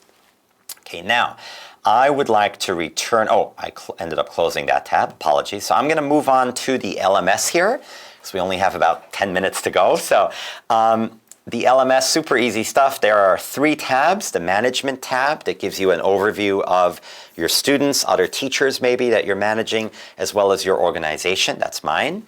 If you click on the tab, task here, you can look at specific, on the class tab there, you can see each class, so add a different class perhaps. And then the most important one on a day-to-day basis is going to be the student tab that I'll go ahead and click on here. So if you look at my son's name, his name is Logan there. He has 3 homework assignments. Ella does as well. That's my daughter. That's another one of my email addresses. So let's move on to adding another student here. Okay, so I have my class. I very uncreatively named it my class there. Apologies. But I'll go ahead and add my other daughter's name. My newborn her name is Emma. Let's see if I go ahead and I'll add my other email address there. There's a password. Again, the administrator or the teacher, you can set the password. This way students don't forget what they've entered, and then click save. Excuse me. Oh, this email already exists. I guess I've already used it. Hold on. What other emails do I have? Oh, hold on. I think here's an older one. I hope that works. You can use this ID. Wonderful. So as long as it's a valid email address that's not already in the system, it should work. Click on save. Saved successfully. Voila, right? So, and there's no lag. Works really well. Okay, so when I go back to class here, if I haven't made any mistakes, I should have 3 students. Wonderful. So there's my oldest daughter, Ella, there's my son Logan, and there's my newborn Emma there. So that's all there, nice and easy to use. So if you want to manage your students, you can click on report. If you want to change their email address, change their password, just click on edit. So pretty easy stuff. Now I want to return to the class tab here, just to look at my class in general here. So if you click on edit there, you can see the name of the class. You can, if you add another teacher, you can change the teacher responsible for the class as well. Let me go back to the class edit there. Good stuff. Okay, so that's all done. Let's see, did I want to add some homework as well? I probably do. Okay, I forgot where that was. Hold on. Let me edit here. Okay, so this is, oh, I'm sorry. I'm looking for the homework tab here. Management, I guess. Yeah. Homework. Okay, there we go. So my bad. So if you are looking for the homework tab, it's in the management tab there, and here just click on add some homework. Great. So now what's great here is you can choose your class. I only have 1 class in the system, so I'm going to go ahead and click on my class. And then you can set the dates or the period for that homework. So pro tip here, if you're a teacher, I recommend setting homework in advance. This way you don't need to go in every single week. You can stay ahead of the curve and make sure your homework's already in the system. And I'm going to go ahead and add some homework from Reading Future Change 1. So as I showed you guys earlier, just type in the name of the textbook. Reading Future 1. I'm going to go ahead and make this a favorite. This way I don't need to add it each time. Click on the book here. I already gave, let's see, Logan and Ella units 1 and 2, so why don't I give them unit 4, okay? Then you can set a specific time period where students can complete the homework. Type the name of the homework, so I'll call it my 3rd quest, and then click save. Do you want to save your homework? Yes. Should be done. Let's take a look. Done. Saved successfully. Yes. Good job. Okay, so that's that. Now, this screen shows you the details of that particular homework assignment, but you can click on List and take a look again. Now, all of my students have 4 separate assignments. So nice and easy there. And once again, if don't get confused as I did, go back to the Management tab and click on Homework there, right? It's a super easy interface. Good. Okay, and the last part from ClassBox, I just want to focus on the Programs tab. So earlier I showed you, I believe, the pre-K. So this is CEFR level pre-A1. But let's look at a more difficult level just for interest here. So University U1, so that so for adults you might choose a course book and then some listening skills, reading skills, a conversation book, as well as an additional reading book if you have really high level students. And this is all broken down by grade level and different schooling gradients as well. So that's all there in the system. Now, I only have a few minutes left, so let's move on right away to the big box interface here. Now, normally, Big Box has a bunch of great background music, but because I'm speaking, I've temporarily disabled that. I'm not sure if you'll hear it during the presentation. If you don't hear it, don't worry. The music is exciting. My son loves it. Go have a listen. So let's click on Logan here to see how this works, and then click Start. There's a cute little crab avatar that kind of guides you through the system. He'll give you tips and tricks, tell you how many gold pieces you have. He probably has a name. I don't know what his name is. Maybe someone can fill me in. Okay, so let's look at Chapter 4. So you let me zoom out here for a second and just reiterate how ClassBox and Big Box are intrinsically linked here. So it's an integrated system. 2 or 3 minutes ago, you saw me give the 3 students in my class a new homework assignment, right? So Chapter 4 here, and now you can actually see it in the Big Box interface. So let's assume that I'm a student. I need to do some of my home quest or home fun here. So I'm going to click on that.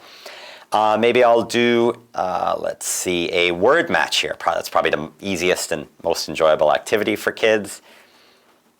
So it's loading. Let's see how quickly I can do this. Let's see if I get it right, first and foremost. Okay, so good. Ooh, pretty easy. Good. Instead of, that's a tough one. Let me do an easier one first. Business. Okay, I hope this is right. Business. Electronic, TV, looks about right.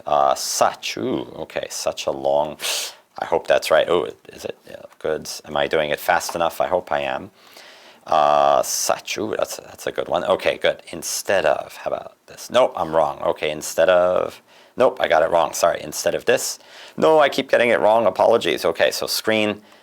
I am not the best game player. Screen. Okay, but in any case, you see how it works. I'm going to save myself further embarrassment and move on to a different activity here. So why don't we try the summary activity? My verbal skills are much better than my gaming skills. So let's take a look. Okay, so the city of Manuas is in the blank rainforest. Ooh, that's an easy one. Amazon. The city grew rapidly, right? So we need an adverb there. Good. At that time, people sold, let's see, screens from the rainforest? Probably not, right?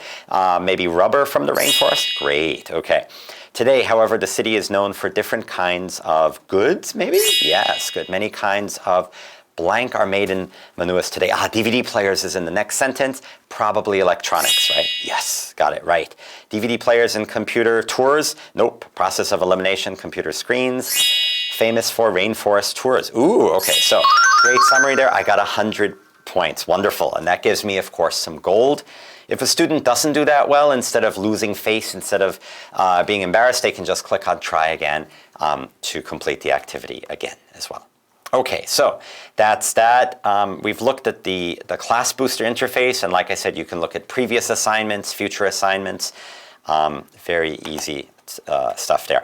There's also the Reading Oceans tab that I would recommend that allows students to kind of pick graded readers that they can move up in and unlock books of greater difficulty as they go.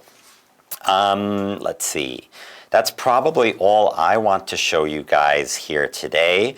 Let me take one quick look at the questions, and then I'll vacate my seat. And before I leave, I should mention there's a very exciting lecture coming up very shortly by none other than John Edwards, kind of a master in the field.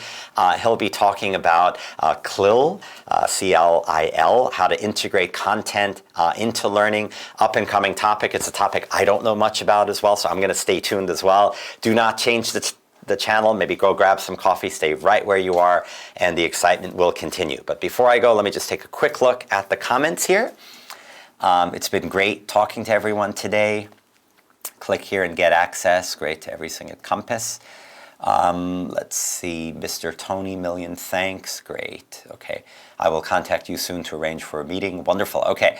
Amazing learning mobile app, Big Box. I agree, Tony. Yes, it is a a user-friendly, super easy-to-use interface. I haven't encountered any problems thus far, so please check out ClassBox and BigBox, okay?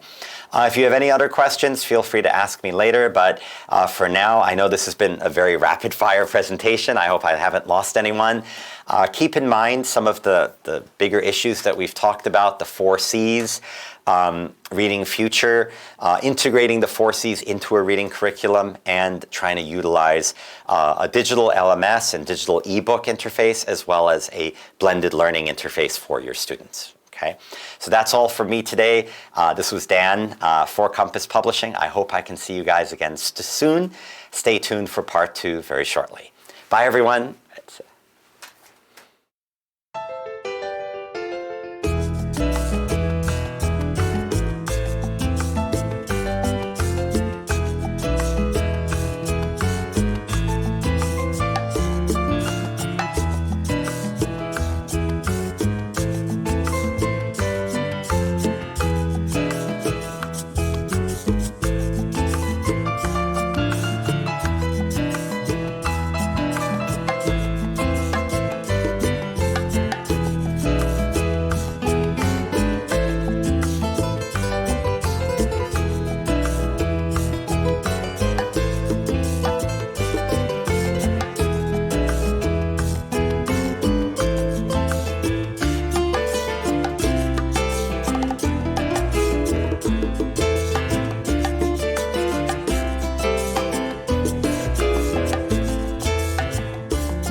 Compass Publishing.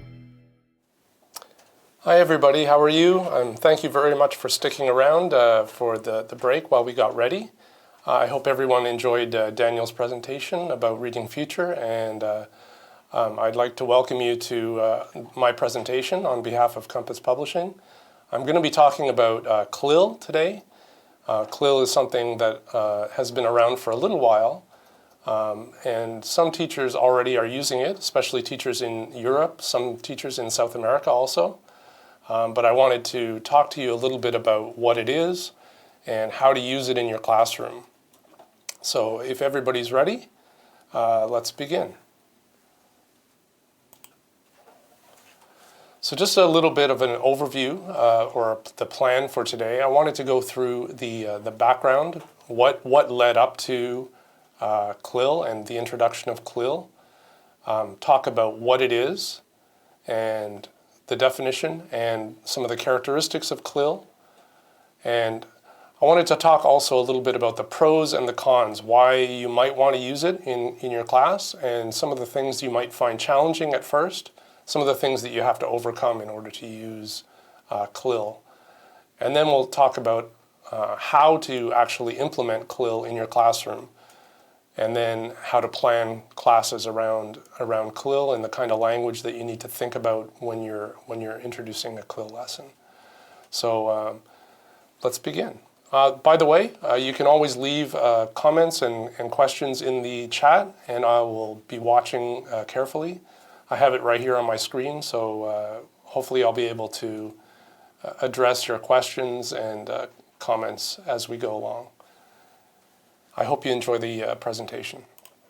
Okay, so first of all, a little bit of background about what CLIL is and why it was, the situation that led to CLIL. So actually, CLIL started in Europe.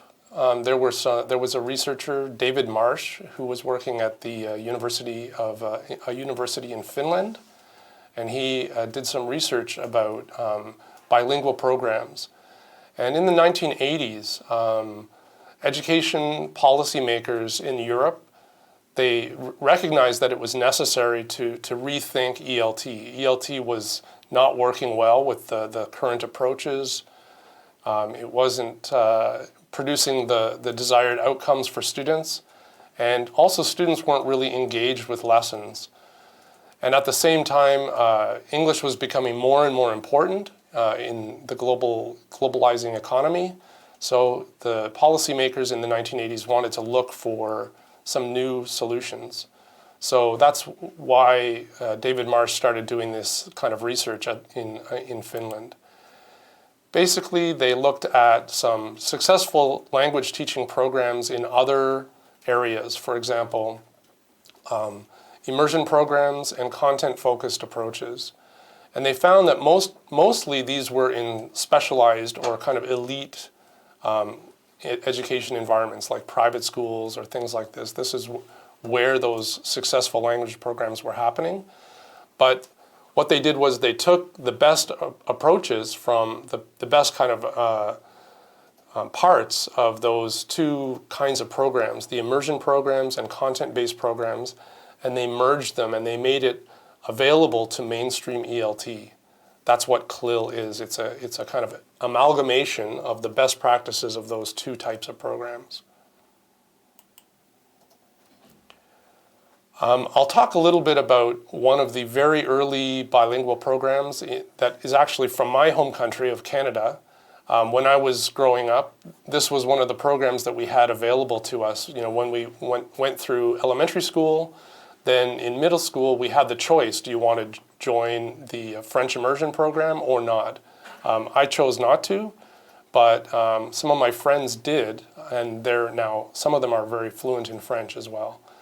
Anyway, those programs, those Canadian programs, started in 1965 with English-speaking families that were living in Quebec. Quebec is the French-speaking part of Canada.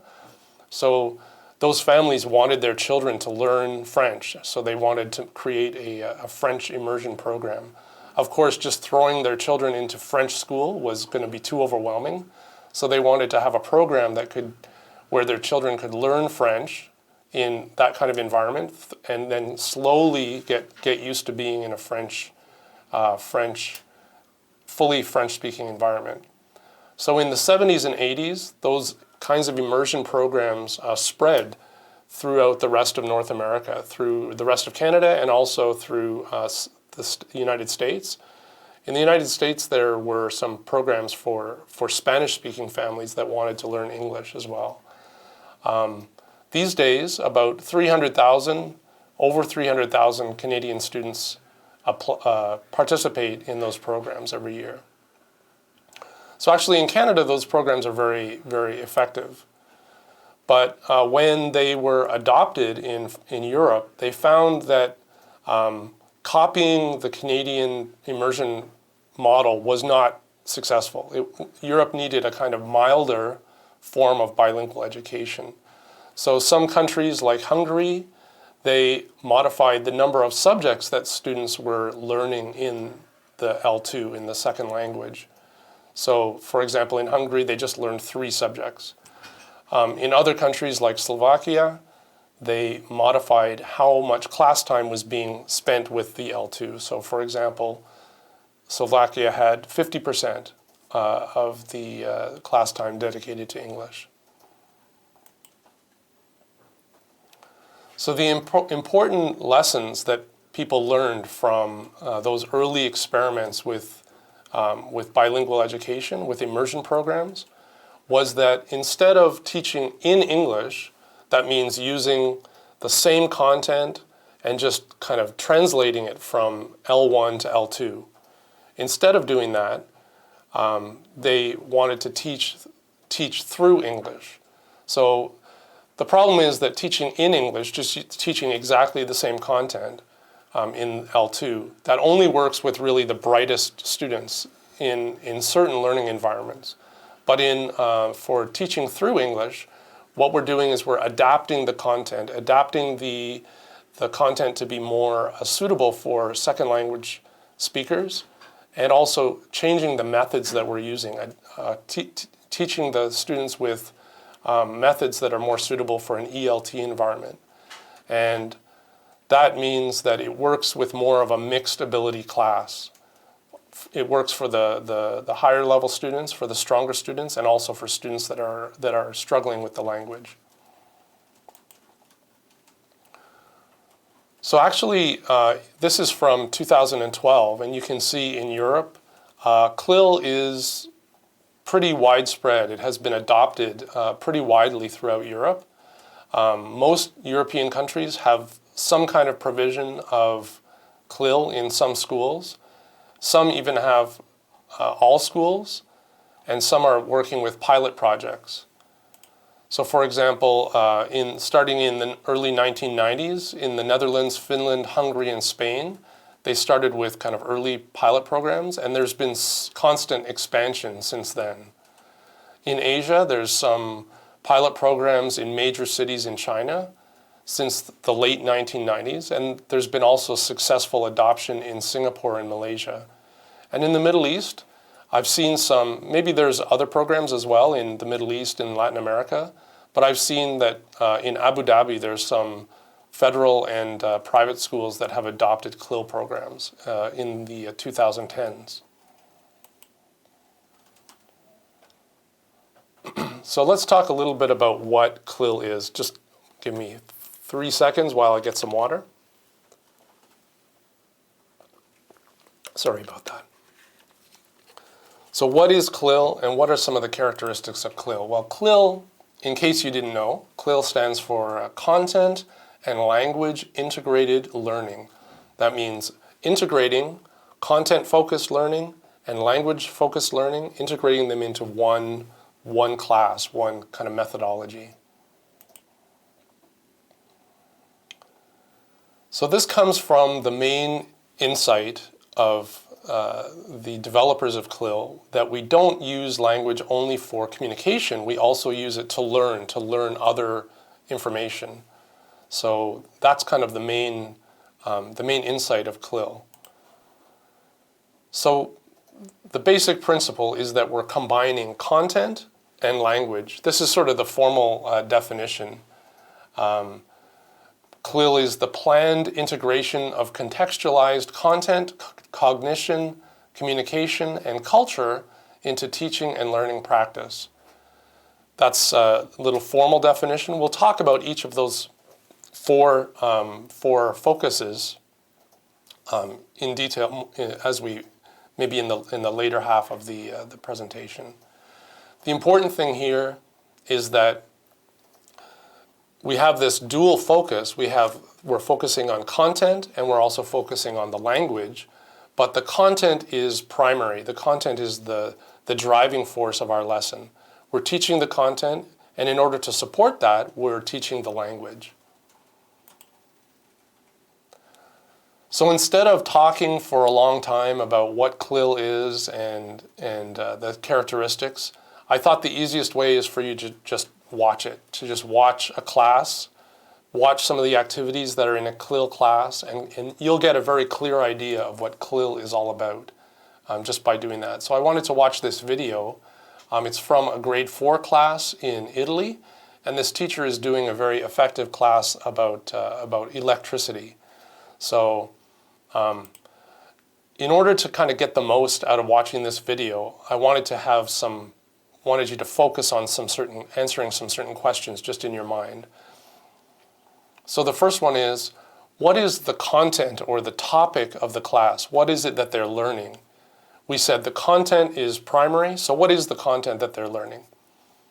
And what kinds of language is being taught in the class? Can you think of some examples? So we said the content is primary, language is secondary, so she's teaching language to support the lesson, but what kinds of language is she teaching? And what kinds of activities is she doing? And especially, what do you notice about the difficulty level of the activities? What's the learning flow like?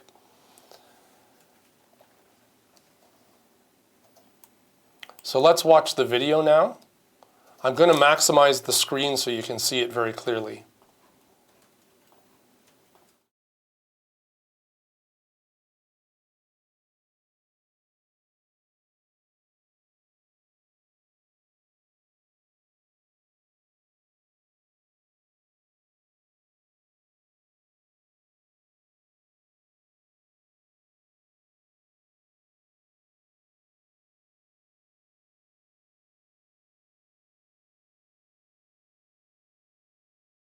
Where does electricity come from, RT?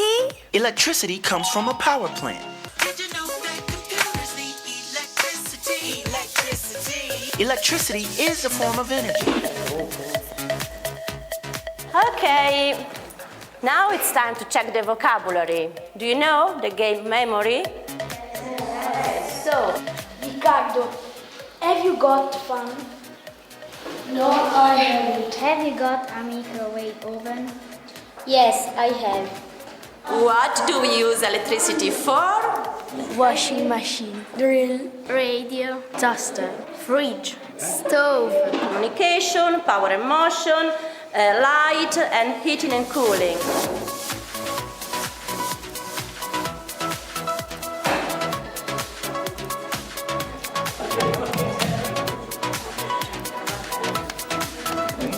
How much does this consume? 1,400, 300 watt, 150 watt. I think 25. How much electricity do we consume at home? This is 1 meter. We have to calculate the daily consumption and the monthly consumption.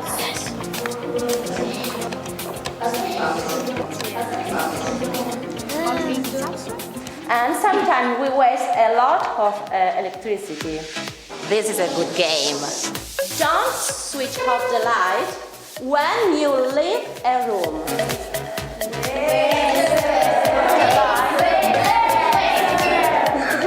So, I have to change all of this with this. What do you think?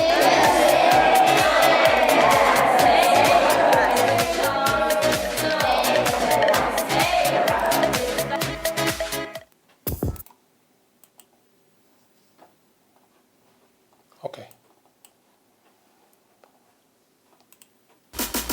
Okay, so maybe you guys saw, oh, just let me get to the next slide here, sorry.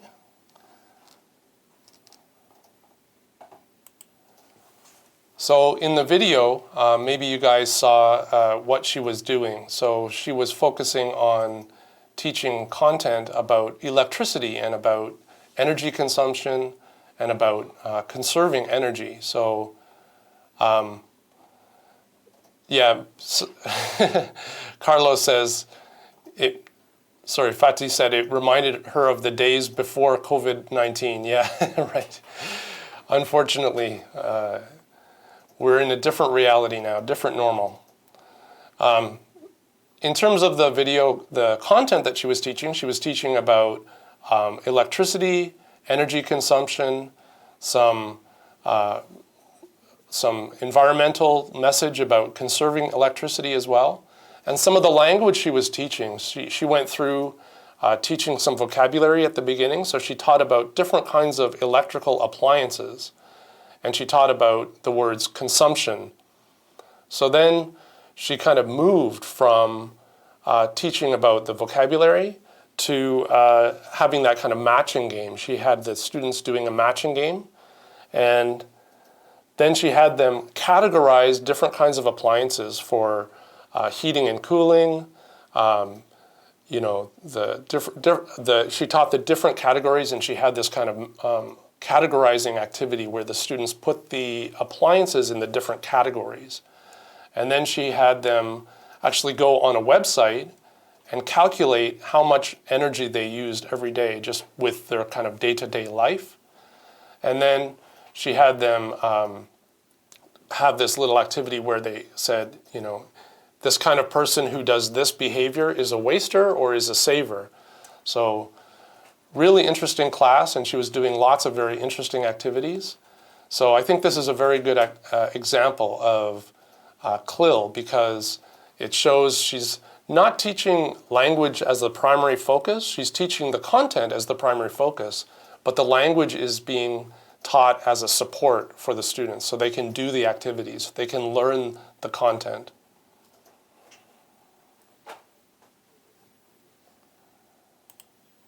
Let's talk a little bit about the pros and the cons of teaching with CLIL.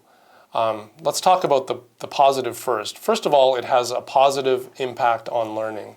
It's not just, you know, when the students come to your class, they're not just feeling like, oh, we're here to learn English.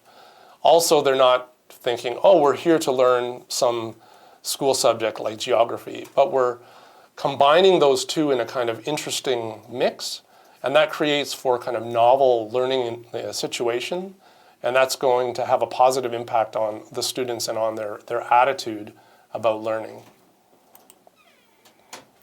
So what are some of the benefits? So the first one is right away the students are learning the language, and right away they're applying it. They're using the language that they learn to do something. So this makes students much more receptive to learning. They're not just learning some language as some kind of abstract thing that they're going to apply later in their life. They're learning it and they're applying it right now.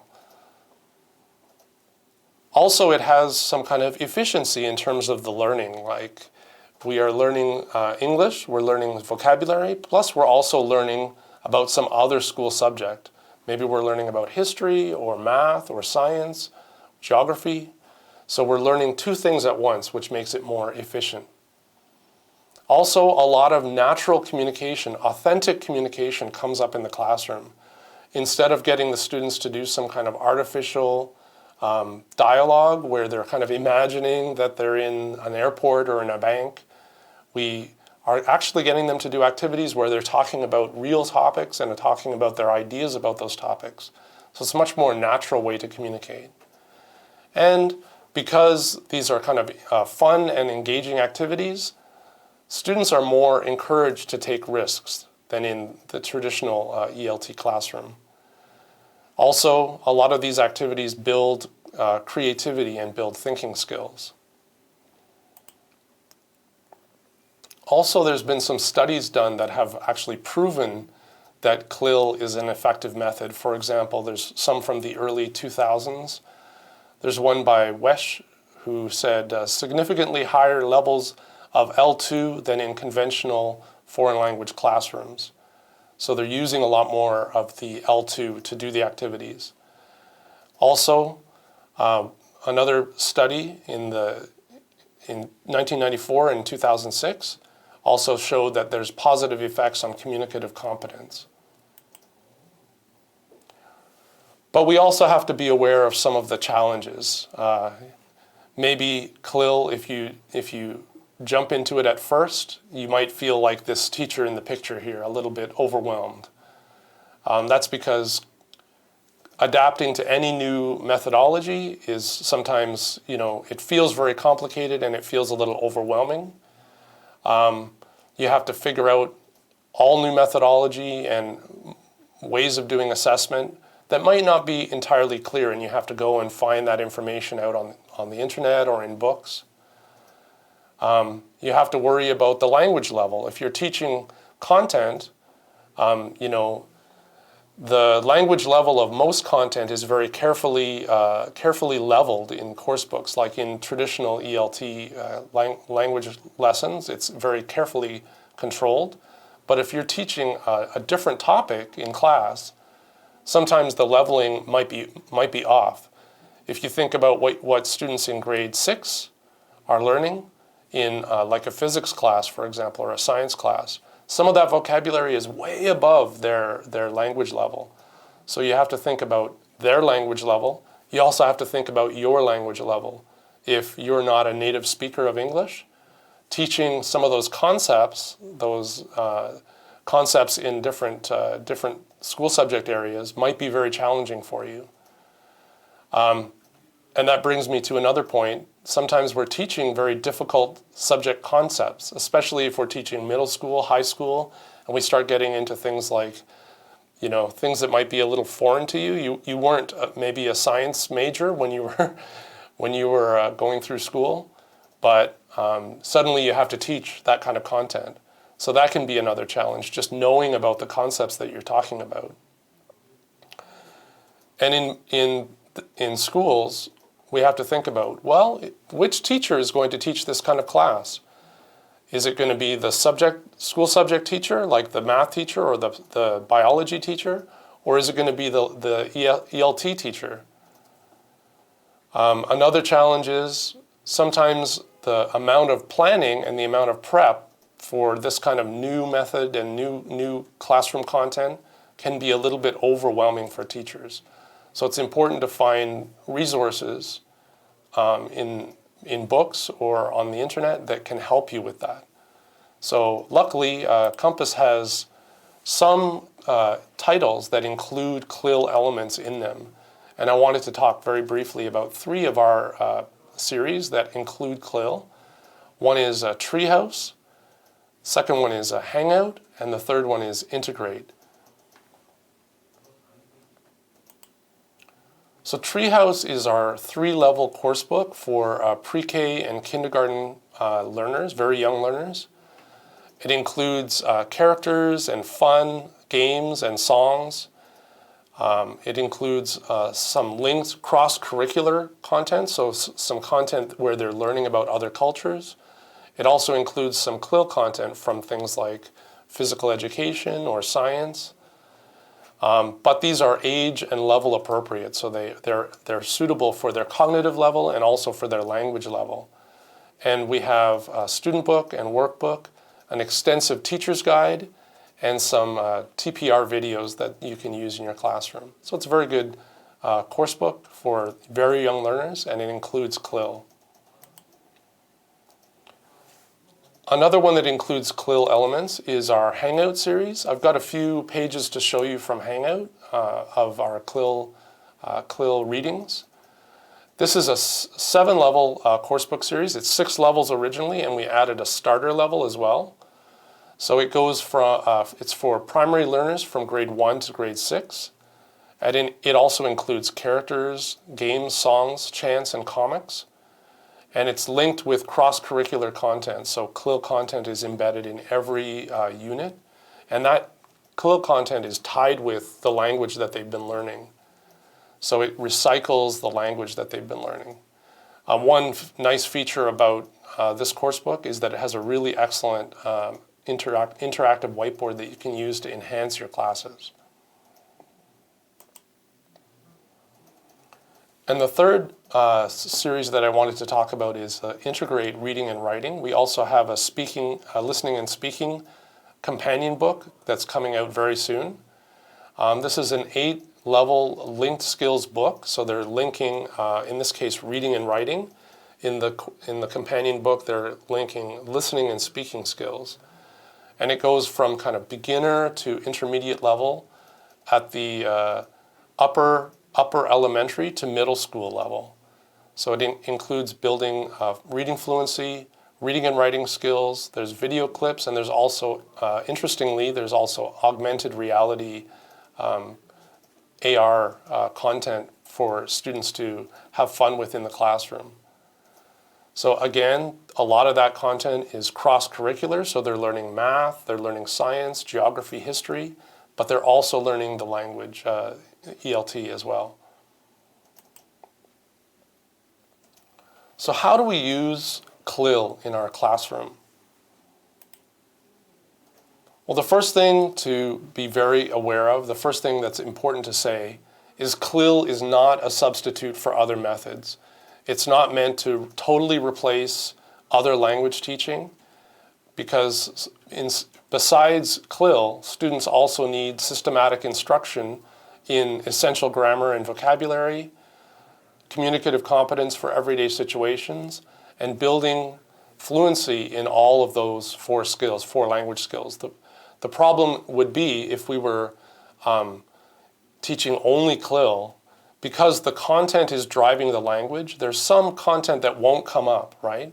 For example, like vocabulary for going to the bank or for shopping or for doing everyday things. Those would not come up in a CLIL lesson because it's not school subject related. So we also need to teach them about systematically other ELT methods, and other ELT content needs to be included in our curriculum. We can also think about how much, the degree of CLIL that we want to include in our classes. So we can think about 4 different spectra, sorry, 4 different scales on which we can vary the degree of CLIL. The first one is about the objective. Is the objective mainly language teaching? Do we want to teach CLIL in order to teach certain vocabulary or structures? Or do we want to focus more on the content? There's a kind of a continuum, a spectrum that we can think about there. Also, in terms of the frequency, are we doing it just once in a while? For example, in Hangout, they have 1 CLIL element every unit. So basically every 4 or 5 lessons, you would teach CLIL. Or is it something that you're going to do regularly? Is it something that you're going to do once every 2 or 3 classes? The third category that we can think about is the proportion of the class that we're going to teach CLIL. Is it going to be just part of a class, or is it going to be a whole class like the video that we saw? And then the 4th category is the language of instruction. Are we going to use L2 and their mother tongue, L1? Are we going to mix the 2 of them to support the learning of that content? Or are we going to teach like pure CLIL, like only L2? Are we only going to teach in English? So objective, frequency, the proportion of the class that we teach in CLIL, and also the language of instruction. Do we mix in some of their mother tongue? So when we think about those 4 categories, we can think about different types of CLIL that we could teach. We could teach so-called soft CLIL, where the language teaching has more importance. Maybe we're teaching it very infrequently, and we're teaching just maybe part of a class, and we're supporting them with L1. Or we could teach like medium CLIL, where we're doing it sort of 50-50. Or we can teach really hard CLIL, where we're teaching it frequently, all in English, whole classes, and we're focusing on the content. So, thinking about the spectrum and how comfortable you are with it as a teacher and how suitable it is for your classroom environment, your learning environment, that's really important to think about when you're implementing CLIL. Maybe if it's something that you're just starting, you want to start with sort of a soft CLIL approach. But as you get more comfortable and your students get more used to it, maybe you want to shift to more medium and hard CLIL lessons. So a little bit about planning CLIL lessons. So here's sort of a typical CLIL lesson. We saw an example in the video, but here's like more in detail what she was doing. So she started with a very easy task, low cognitive demand, low linguistic demand, and the reason was to build confidence. Actually, she just had them watching a video in the case of our example. The reason was to get them interested in the topic as a kind of lead into the topic, and also to generate their, to activate their schema as well. The other reason to do a very light activity at the beginning is to build their confidence and to get them familiarized with the content. We don't want to just throw them into some difficult language and have them be all confused. So we want to kind of gradually lead into the more difficult tasks. Maybe the second and third task in your class flow, in your lesson flow, could be something where we increase the cognitive demands. We give them something that's a little more challenging. So in this case, in the case of our example lesson, she was doing some activities with categorizing vocabulary, and she had a matching activity as well. So a little bit higher level cognitive demands. She's also increasing the language load, the language demand, linguistic demand. She was introducing some new words like energy consumption, and she had them looking at like kilowatts per hour and these kinds of more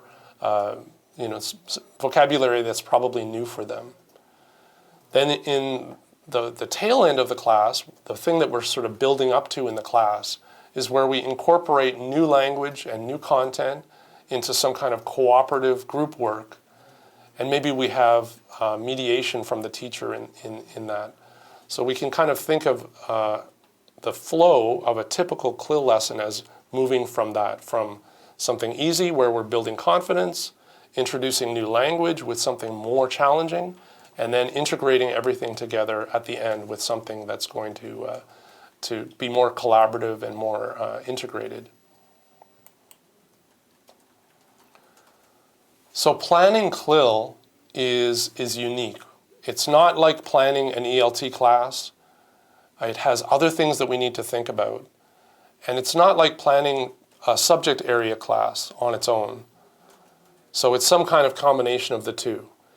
And one thing we need to keep in mind is that there are 4 C's that we need to plan for: the content, the communication that's going to happen in the class, the kind of cognition that we want to develop, and also cultural elements that we want to include into our lessons. So we're going to take a look at those 4 C's of planning CLIL lessons.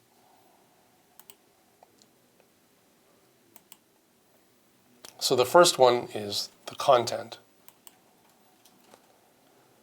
So as we mentioned before, in a CLIL lesson, the content is primary. The content is the thing that is leading the class, that's dictating the language that we're going to be introducing to the students.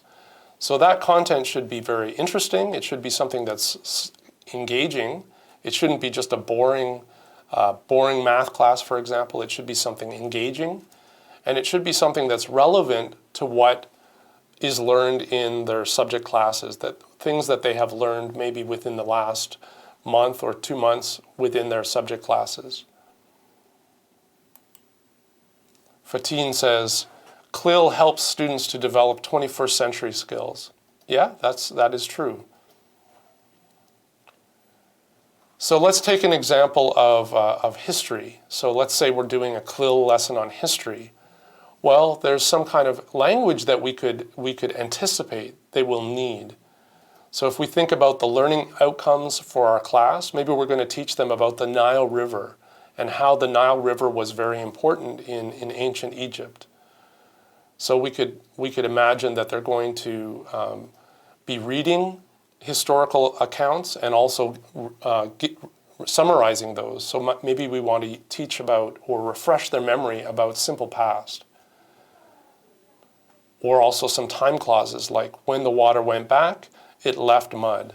This is some kind of language that we might be able to anticipate in this class. We also want them to communicate facts about the Nile River in the past, maybe some cause and effect relationships or some purpose, like why people did things a certain way. So for example, we might explain cause and effect in the past with some linking expressions like consequently or as a result. We might also express purpose with things like to verb, right? Egyptians built dams to hold back the water, or they built canals to carry water inland. If we can kind of anticipate this language that's going to be used in the classroom, we can provide some scaffolding. We could pre-teach those structures, we could pre-teach that vocabulary, and then we can help students to handle the tasks that we give them more easily. So tips for planning the content. We should always plan a little bit less content than in an L1 lesson. If you think about the amount of content that you cover in a geography class or a history class or a science class in L1 in their mother tongue, this is going to be less, like 75% less or 50% less, depending on their level. We also need to make sure that we know the content. So we don't want to jump into a lesson and not know what we're talking about, not be able to answer questions. We want to have good background knowledge. So doing a little bit of research on the internet about that content before you walk into class is a very good idea. We want to find and adapt authentic resources wherever possible, especially for higher level students. We want to be trying to use authentic, material that was developed for first language speakers as a supplement or as a main reading. We also want this to be multimodal and multi-context. What does that mean? That means we want it to be multimodal, so we want it to be this vocabulary and the structures to be introduced through listening, through speaking, through reading, through writing. We also want it to be multi-context. We want students to be able to see that content in different contexts, in a reading, in a video, this kind of thing. The reason for doing that is by showing the same information in different ways, we appeal to different students' strengths or their learning styles. The last tip for planning content is we want to build on what students already know. So maybe they've learned this content within the last year or the last 2 years in school, and we want to recycle that content and teach it to them in English. So they've already got the concept. The concept is not going to be new to them, but we want to introduce the new vocabulary. So here's an example from Hangout. In this case, this is all about insects and ant colonies in particular. So it's teaching them about how certain insects work together in a group. They have complex homes with different compartments for different functions. They also have different members of their community who perform different roles. So there's the queen, there's workers, there's drones, and also a little bit about how people keep ant colonies as a hobby. So this is introduced in Hangout as one of our readings. And this is kind of combining language that they have learned. Actually, they learn about the different rooms in a house, I think, in this unit, and then that vocabulary comes back, and those language structures come back in the CLIL reading, so you don't have to teach that. So we talked about one of the 4 C's already, which is the content. Let's talk a little bit about the communication that you have to think about when you're planning a CLIL lesson. So there are basically 3 types of language in a CLIL classroom. So we have to think about the language for learning and the language that they're going to be using. So there's 3 types. There's the language for learning, the language of learning, and the language of through learning. So let's go through all 3 of those. So what is language for learning? This is also called basic interpersonal communicative skills. That's a very formal way of just saying the social language that's needed for everyday functions, for everyday operations in the learning environment. So they need to know like classroom language, basically. Things for expressions for understanding instructions, for asking questions, for doing pair work and group work to be able to communicate with each other, and also for doing things like debates and discussions. So these are things that need to be explicitly taught. You can't just assume that your students will develop strategies for performing these different functions. You have to teach them some expressions.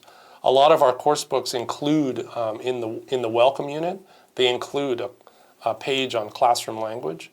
But this is something that you should introduce, over time.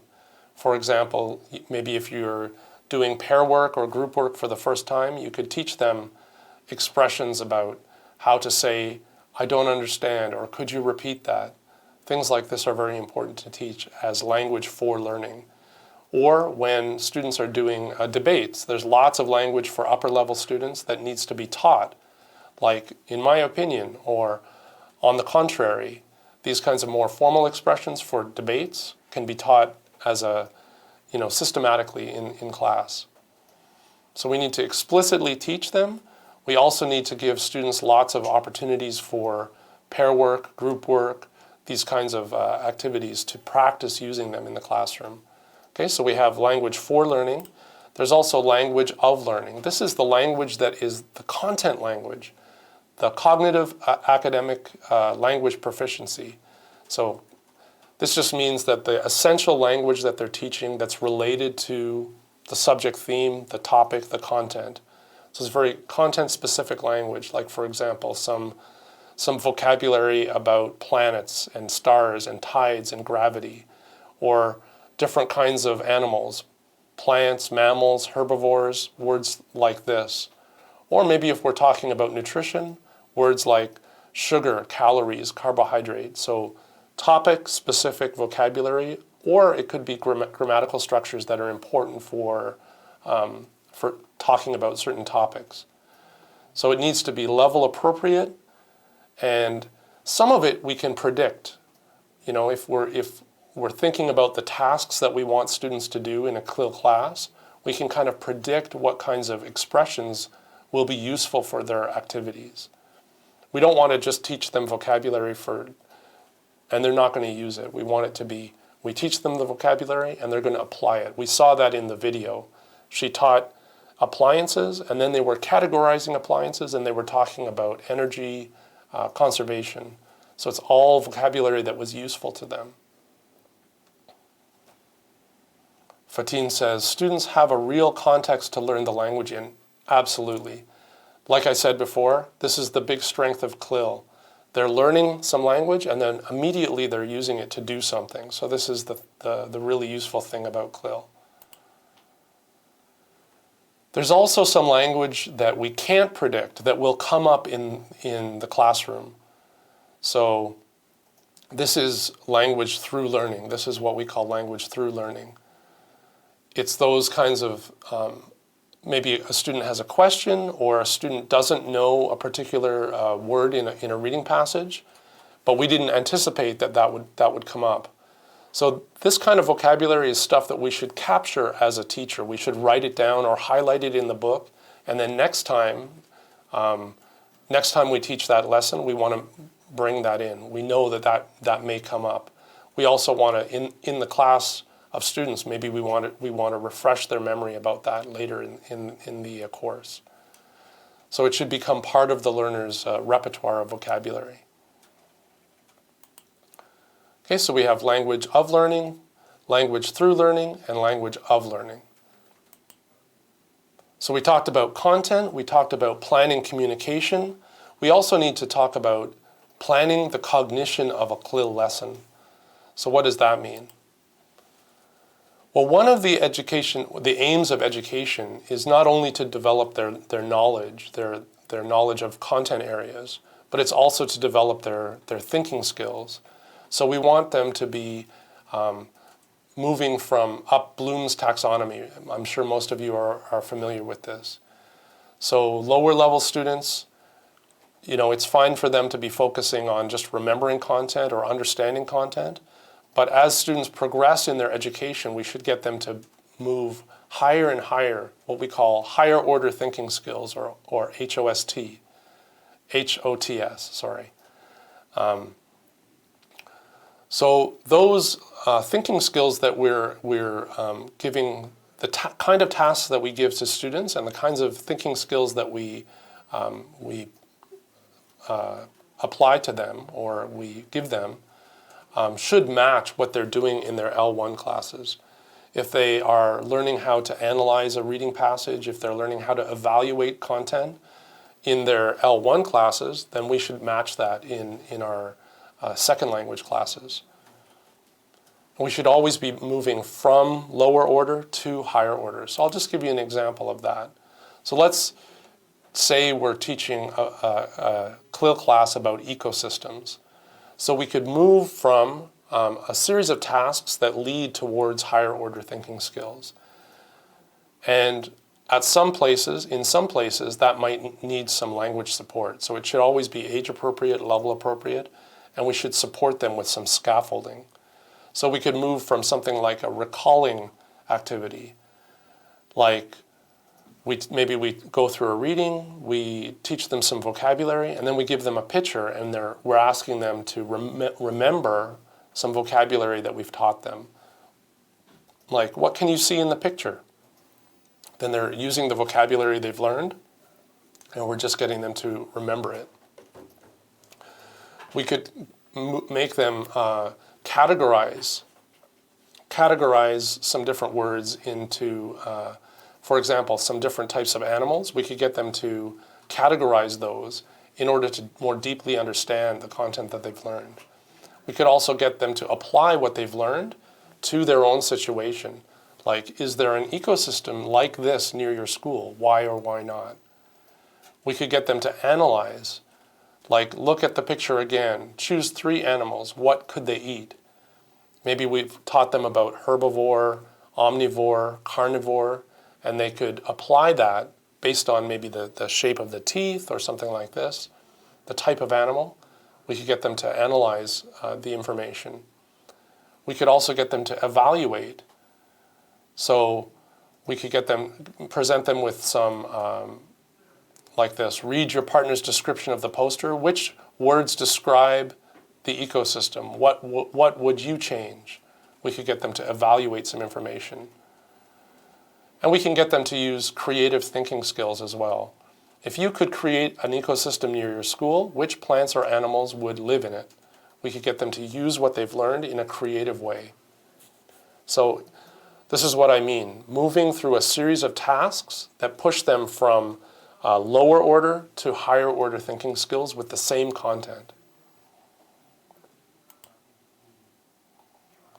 So here's an example, another example from Hangout. This is all about a reading about the history of transportation. So we have, it goes through trains, subways, bikes, automobiles, airplanes, spacecraft, and maybe we could go through a series of lower order thinking skills where they're categorizing different things, or we could get them to analyze a picture, or we could get them to think creatively about their own transportation system of the future. Marivel says, in the process of remembering, recalling, teachers could also assess their learning gaps too. Yes, definitely. That's another purpose of moving through these different tasks as a kind of assessment. So maybe one activity could serve 2 purposes. The last of the four C's that we need to think about when we're planning a CLIL lesson is culture.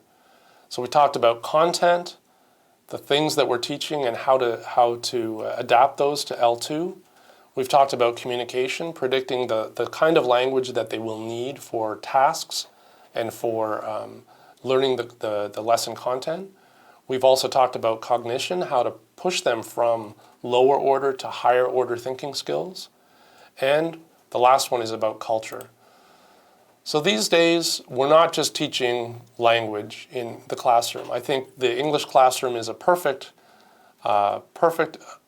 opportunity for teaching them intercultural knowledge and global awareness. So teaching them knowledge about other cultures, teaching them about global issues that face everyone on this planet and how to be a global citizen and how to be, to think globally. The actions that I do affect other people in the world as well. So including information about this kind of topic could be very obvious for some topic areas, for some school subject areas. For example, teaching geography. It's very easy to teach about other places in the world. But for other areas, we need to be a little bit more creative. Fatih says, John, is it available to use our mother tongue like Arabic during teaching English? I think that's something that your administrator in your school will have a policy about. I think for teaching CLIL, especially if you're teaching like soft CLIL, sometimes that can be important. Some concepts are going to be very difficult for them to understand if they don't have some sort of support from L1. Like imagine teaching about electricity all in English to like lower level students. It's going to be very challenging. So I think, you should listen to your administration for answers about that. But personally, in my experience, sometimes L1 is very useful, just in moderation. So here's another example from Hangout where we've included some intercultural content. So in this case, they were learning all about different kinds of clothes. And here they're learning about different hats that are worn in different countries. So in Russia, in Siberia, they wear fur hats. In Cuba, they wear like a straw hat. I think it's straw. Anyway, a Panama hat. And in Vietnam, they wear this kind of conical hat. So all of those have a different purpose and they have different materials. So they're learning this kind of intercultural content. So we've talked a little bit about the background of CLIL, how it came from Europe and from their kind of dissatisfaction with the current ELT methods and how it spread throughout Europe and throughout the world. We've talked about definition and characteristics, how it's a combination of language components and content components, and the content is always primary in CLIL. And we talked about some of the pros and cons, how it has lots of benefits for students and it presents them with very interesting kind of learning environment and interesting kinds of activities where they can take more risks. But on the con side, the negative side is you might have to do more preparation as a teacher. So you might want to kind of implement that slowly, look for good resources like Compass's resources that we offer to kind of slowly integrate CLIL into your class, into your curriculum. We've talked about how to implement it in terms of like soft CLIL. Maybe you want to start with something light, very irregularly, once a month, once every 2 or 3 weeks. Have some support with L1. Maybe teach just part of a class about CLIL, and then you can move gradually to more like hard CLIL, where it's every 2 or 3 classes, all in English. And then we talked about the 4 C's of planning. So the content, we have to think about the content and how to adapt it to our learners. We have to think about the kinds of cognition that we want to develop in them, higher order thinking skills. We have to think about the communication, those language of learning, language from learning, language through learning. and we need to think about including some kind of cultural elements and some elements that involve global awareness. So that is my introduction to CLIL. I hope you found it useful, and I hope you try it out in your classrooms. And good luck with your teaching. And I'll just check if there's any questions that have been posted in the chat room.